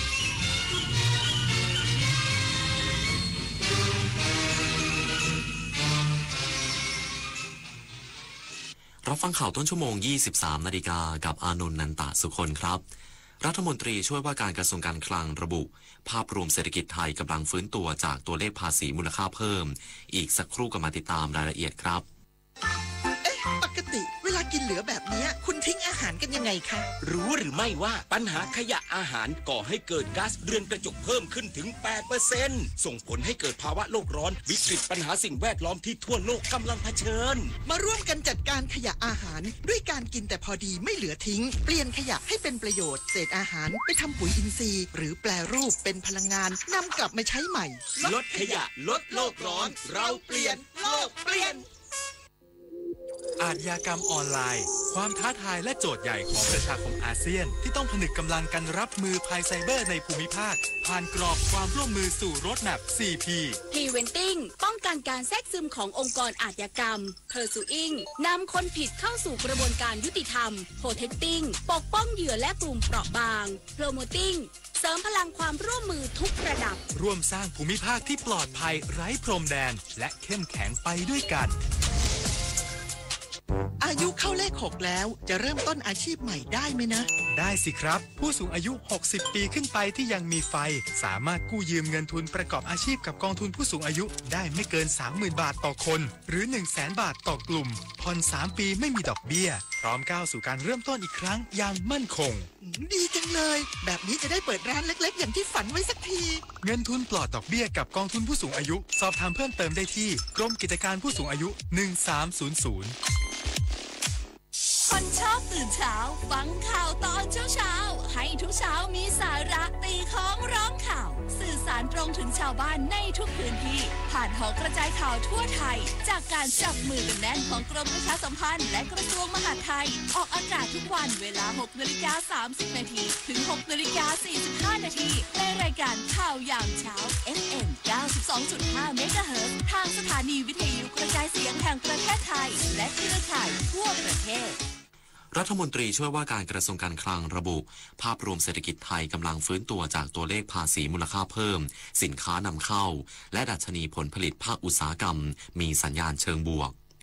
นายเผ่าภูมิโรจนสกุลรัฐมนตรีช่วยว่าการกระทรวงการคลังกล่าวถึงข้อสังเกตของผู้นำฝ่ายค้านต่อร่างพระราชบัญญัติงบประมาณรายจ่ายประจำปีงบประมาณ 2569 ว่าภาพรวมเศรษฐกิจของไทยมีแนวโน้มดีขึ้นเมื่อวัดจากตัวเลขภาษีมูลค่าเพิ่มหรือแวตที่โตขึ้นต่อเนื่อง15 เดือนสะท้อนถึงการบริโภคภายในประเทศที่แข็งแกร่งโดยเฉพาะแวตจากสินค้านำเข้าที่เติบโตต่อเนื่องถึง28 เดือนติดต่อกันสะท้อนถึงการจับจ่ายใช้สอยภายในประเทศมากขึ้นส่วนด้านการผลิตเริ่มมีสัญญาณเชิงบวกเมื่อดูได้จากยอดขายรถยนต์นั่งในเดือนเมษายนกลับมาเป็นบวกครั้งแรกในรอบหลายเดือนขณะที่ดัชนีผลผลิตภาคอุตสาหกรรมหรือ MPI ที่ติดลบตลอด9 เดือนที่ผ่านมากำลังจะกลับมาเป็นบวกเช่นกันในเดือนนี้โดยเฉพาะภาคยานยนต์ที่ติดลบถึง21 เดือนกำลังฟื้นตัววริศราโตปะรายงานจังหวัดภูเก็ตเดินหน้าปราบปรามแรงงานต่างด้าวผิดกฎหมายและแย่งอาชีพคนไทยพร้อมสร้างความเป็นธรรมตลาดแรงงานและสร้างภาพลักษณ์ตลาดแรงงานสู่สากลนายสวิทย์ พันธ์เสงี่ยมรองผู้ว่าราชการจังหวัดภูเก็ตเปิดเผยว่าการปราบปรามแรงงานต่างด้าวลักลอบทำงานผิดกฎหมายและแย่งอาชีพคนไทยซึ่งจากการลงพื้นที่ตรวจสอบสถานประกอบการในช่วงเดือนตุลาคม 2567 ถึงเดือนเมษายน 2568 มีจำนวน 1,539 แห่งตรวจสอบแรงงานต่างด้าว 14,756 รายสามารถดำเนินคดีกับนายจ้างที่กระทำผิดได้6แห่งและจับกุมแรงงานต่างด้าวได้38รายข้อมูลการจ้างแรงงานต่างด้าวในพื้นที่จังหวัดภูเก็ตมีแรงงานต่างด้าวที่ได้รับอนุญาตทำงานจำนวน 142,010 คนแยกเป็นแรงงานทั่วไปจำนวน 15,498 คนและแรงงาน4สัญชาติได้แก่เมียนมาลาวกัมพูชาและเวียดนามจำนวน 126,512 คนได้เน้นย้ำถึงความสำคัญของการบังคับใช้กฎหมายอย่างเคร่งครัดเพื่อป้องกันการแย่งอาชีพคนไทยสร้างความไม่สงบเรียบร้อยในตลาดแรงงานพร้อมเดินหน้าให้จ้างงานแรงงานต่างด้าวอย่างถูกต้องตามกฎหมายส่งเสริมภาพลักษณ์การเติบโตด้านแรงงานในระดับสากลนวพันธ์พรายพันธ์สวทภูเก็ตรายงานจังหวัดกาฬสินธุ์แปรรูปปลาจากเขื่อนลำปาวให้เป็นสินค้าซอฟต์พาวเวอร์พร้อมเตรียมพัฒนาเป็นสินค้าส่งออกจากครัวไทยสู่ครัวโลก ดร.นิรุต อุทานายกสมาคมซอฟต์พาวเวอร์จังหวัดกาฬสินธุ์เปิดเผยว่าเนื่องจากชาวบ้านในพื้นที่จังหวัดกาฬสินธุ์นิยมนำปลาจากเขื่อนลำปาวไปทำเป็นปลาร้าเพื่อการบริโภคและจำหน่ายเพราะเนื้อปลามีคุณภาพสะอาดไม่ปนเปื้อนสารเคมีสมาคมซอฟต์พาวเวอร์จังหวัดกาฬสินธุ์จึงได้ร่วมกับกลุ่มวิสาหกิจชุมชนกลุ่มอาชีพปลาร้าแปรรูปบ้านคำม่วงอำเภอคำม่วงจังหวัดกาฬสินธุ์ประสานความร่วมมือกับหน่วยงานต่างๆด้านอุตสาหกรรมแปรรูปอาหารและสถาบันการศึกษาด้านการวิจัยพัฒนาแปรรูปอาหารทำการแปรรูปปลาร้าทรงเครื่องสมุนไพรพร้อมรับประทานให้เป็นผลิตภัณฑ์น้ำพริกทรงเครื่องตราแซ่บเด้ขึ้นโดยได้นำเทคโนโลยีสมัยใหม่รีทอสมาใช้ในการผลิตบรรจุภัณฑ์ทำให้สามารถเก็บน้ำพริกทรงเครื่องสมุนไพรให้สดใหม่หอมอร่อยได้นานถึง3ปีซึ่งถือเป็นผลิตภัณฑ์อัตลักษณ์ซอฟต์พาวเวอร์ของจังหวัดกาฬสินธุ์ที่เหมาะสำหรับการส่งออกไปยังต่างประเทศพร้อมที่จะวิจัยพัฒนาด้านการผลิตการแปรรูปและการตลาดอย่างต่อเนื่องเพื่อพัฒนาเป็นโมเดลต้นแบบสินค้าซอฟต์พาวเวอร์ของประเทศจากครัวไทยสู่ครัวโลกอย่างเป็นรูปธรรมต่อไปออนอิสรานาสินสร้อยสวทกาฬสินธุ์รายงานจบข่าวอานนท์นันตะสุคนอ่านรับฟังข่าวครั้งต่อไปเวลา 6 นาฬิกา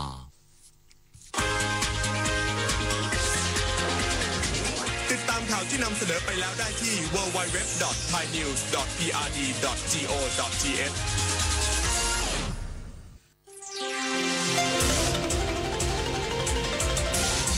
วิทยุแห่งประเทศไทยให้ความรู้คู่ความสุขต่อไปนี้ขอเชิญท่านฟังรายการเพื่อนฝันดำเนินรายการโดยจารุลินมุสิกพงศ์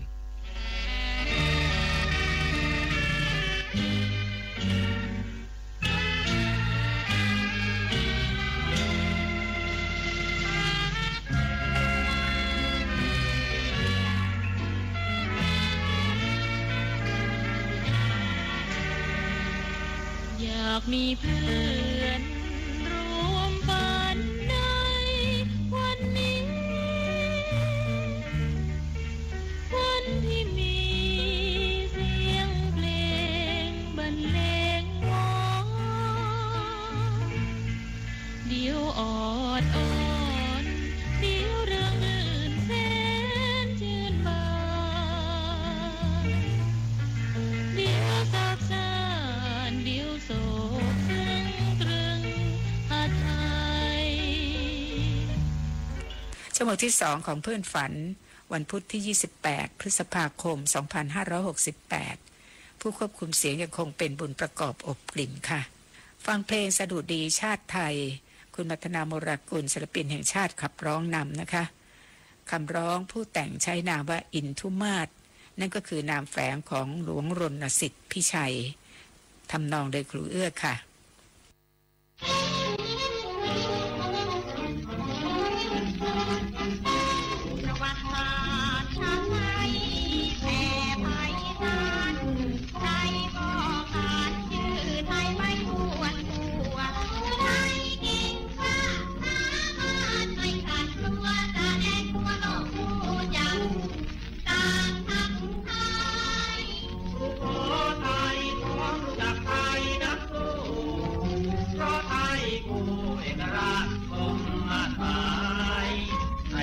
พยาพมาเห็นไทยเป็นชายร้องไว้ลายไม่เป็นชาติเราชาติไทยนักรุงทนคนไทยได้รู้จักถึงแรงรักสามัคคีดีจะได้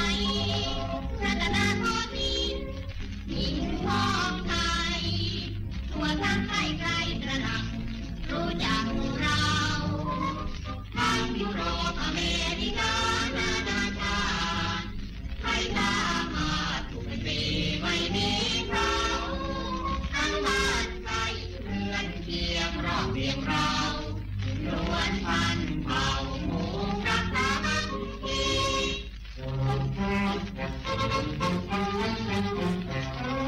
มีเพื่อนเจอใครอย่าเพ้อว่าเธอมาคราวลำบากเราช่วยกันหันหน้าดี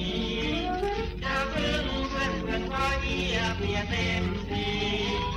จะพึ่งที่หรือพึ่งสงทักสงกาอย่าเสียใจว่าใครๆไม่ให้พึ่ง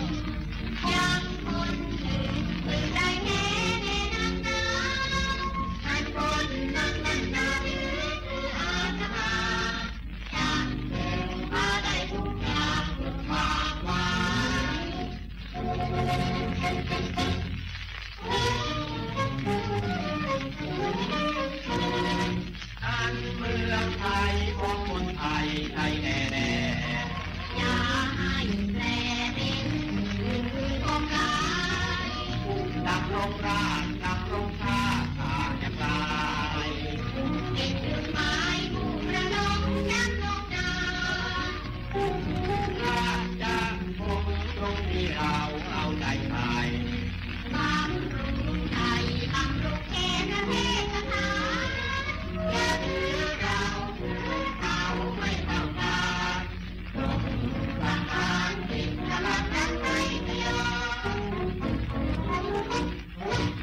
ที่จบไปนั้นสดุดีชาติไทย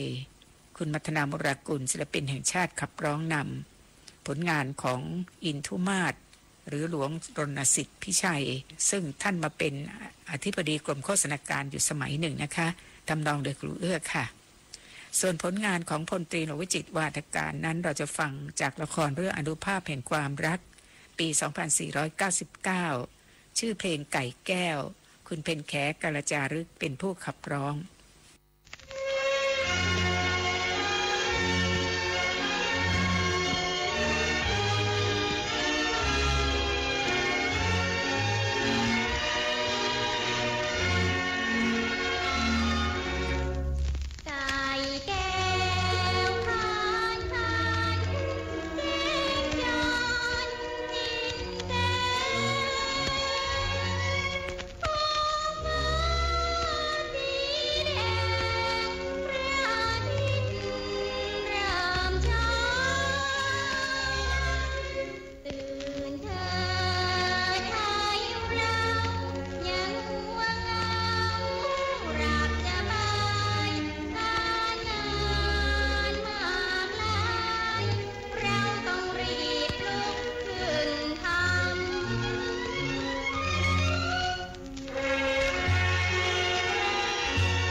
ที่จบไปนั้นคือเพลงไก่แก้ว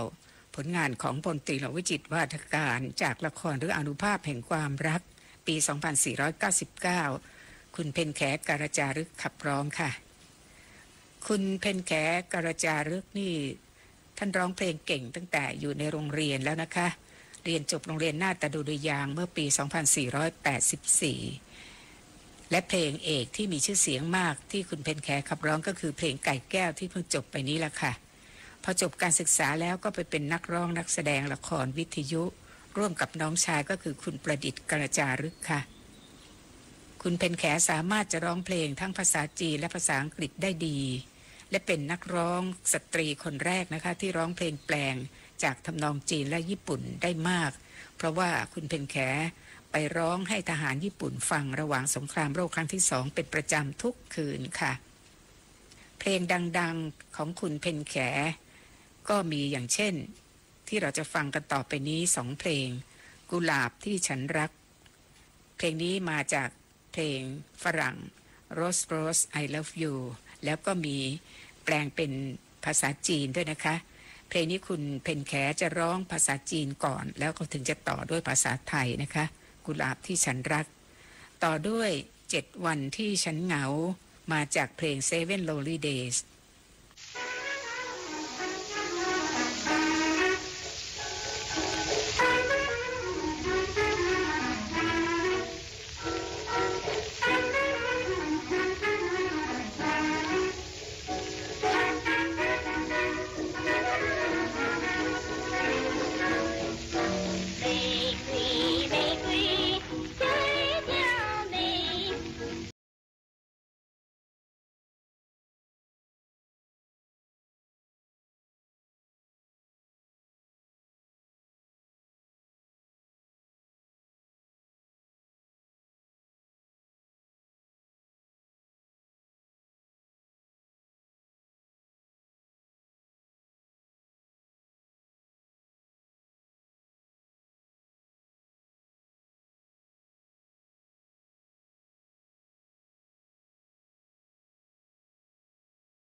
ของคุณเพ็ญแขกระจารึกไปแล้วคือกุหลาบที่ฉันรักและ7 วันที่ฉันเหงา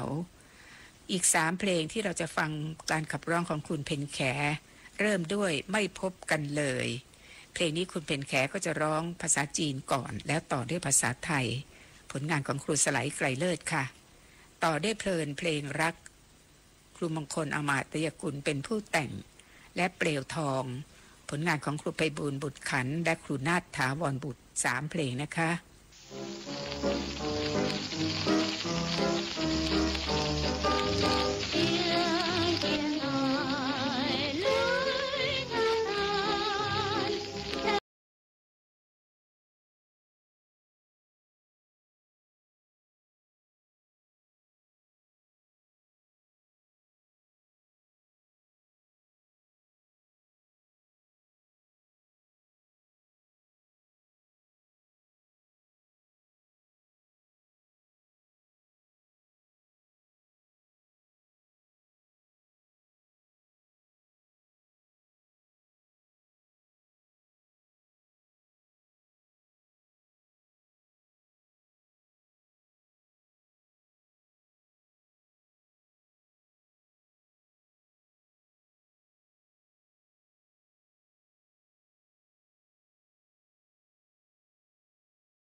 ฟังเพลงผลงานของคุณเพ็ญแข3เพลงจบไปแล้วไม่พบกันเลยเพลินเพลงรักและเปลวทองคุณเพ็ญแขถึงแก่กรรมไปนานแล้วนะคะคราวนี้ฟังคุณเพ็ญศรีพุ่มชูศรีศิลปินแห่งชาติค่ะเรือโลทองครูไพบูลย์บุตรขันเป็นผู้แต่งคุณชัยยศอมาตยกุลเป็นนักร้องชายที่ได้รับรางวัลที่2ในช่วงที่คุณบุญช่วยฮิรัญยสุนทรได้ที่1นั่นแหละค่ะคุณชัยยศได้ที่2นะคะคุณชัยยศจะร้องเพลงรู้กันด้วยตาผลงานของครูปอชื่นประโยชน์ศิลปินแห่งชาติและครูมงคลอมาตยกุลเพลงที่3คุณสุเทพวงศ์คำแหงศิลปินแห่งชาติค่ะรักกันแก้เหงาคุณเกษมชื่นประดิษฐ์แต่งคำร้องคุณสมานกาญจนพลินศิลปินแห่งชาติแต่งทำนอง3เพลงนะคะเริ่มด้วยเรือโลทอง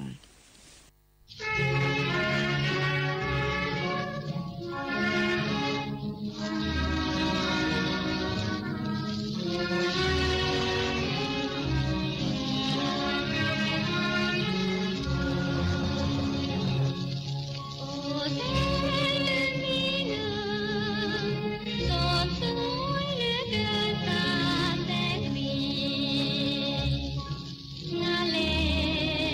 ฟ้ามองเลมี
อง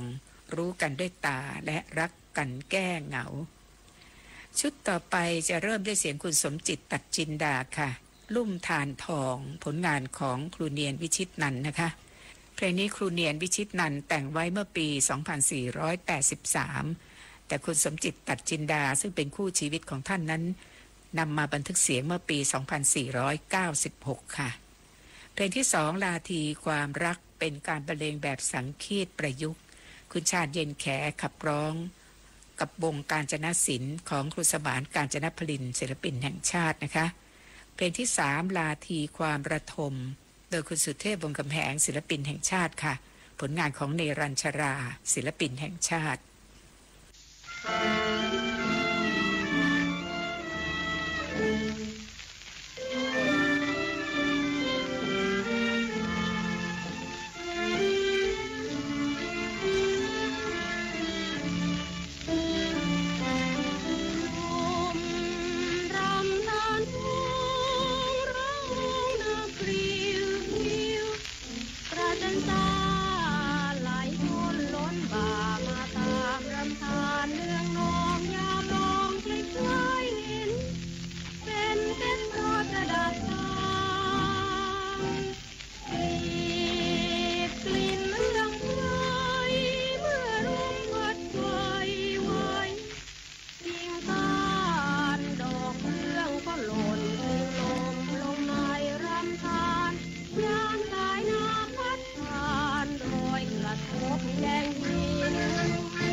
ทมหวังพิรมชมเช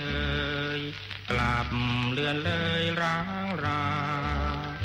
คิดครวนคราใดอกใจโอ้ดังไฟตุ้มดวงวิญญาณรักเธอไม่น่าวิโยกโศกสันเปลี่ยนแปรพันหัวใจ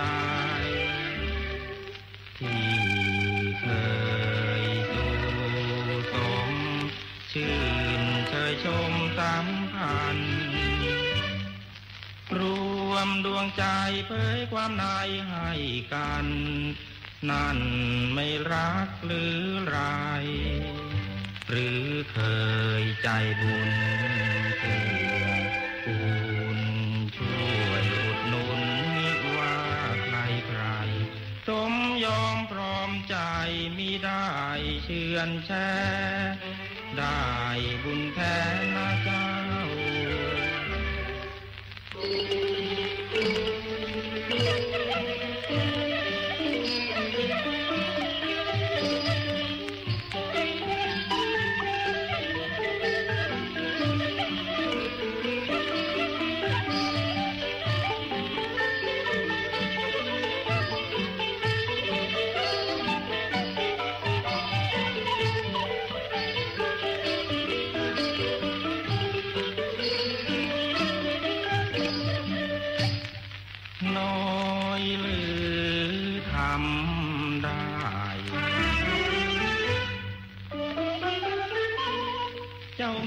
ใจหรือไม่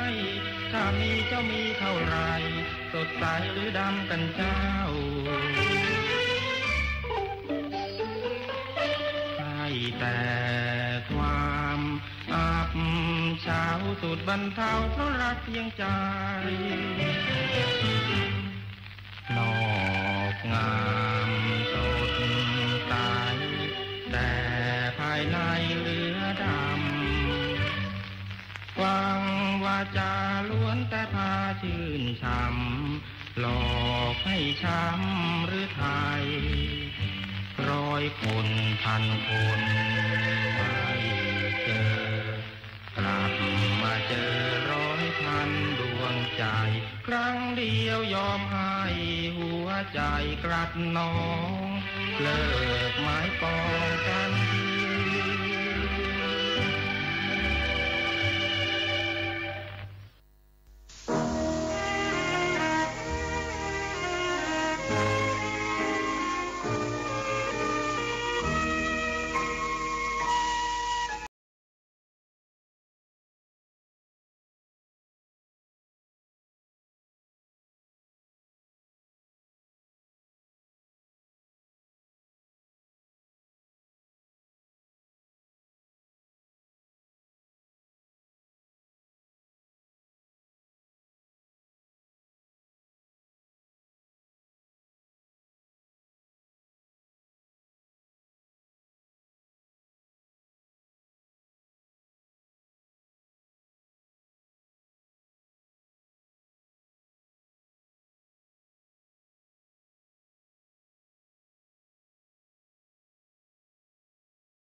ลุ่มทานทองลาทีความรักและลาทีความระทม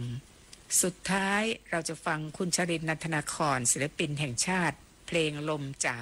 บันทึกในปี 2503 ผลงานของครูประเทืองบุญยประพันธ์และลมหนาวที่ลานทองคุณชรัมเทพชัยขับร้องค่ะผลงานของสาริกาเป็น2เพลงสุดท้ายจากรายการเพื่อนฝันในคืนนี้นะคะดิฉันจารุรินทร์ มุสิกพงษ์และบุญประกอบอบกลิ่นรายการเพื่อนฝันพบกับท่านครั้งต่อไปวันจันทร์สวัสดีค่ะ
เฝ้าเกี่ยวเอาไว้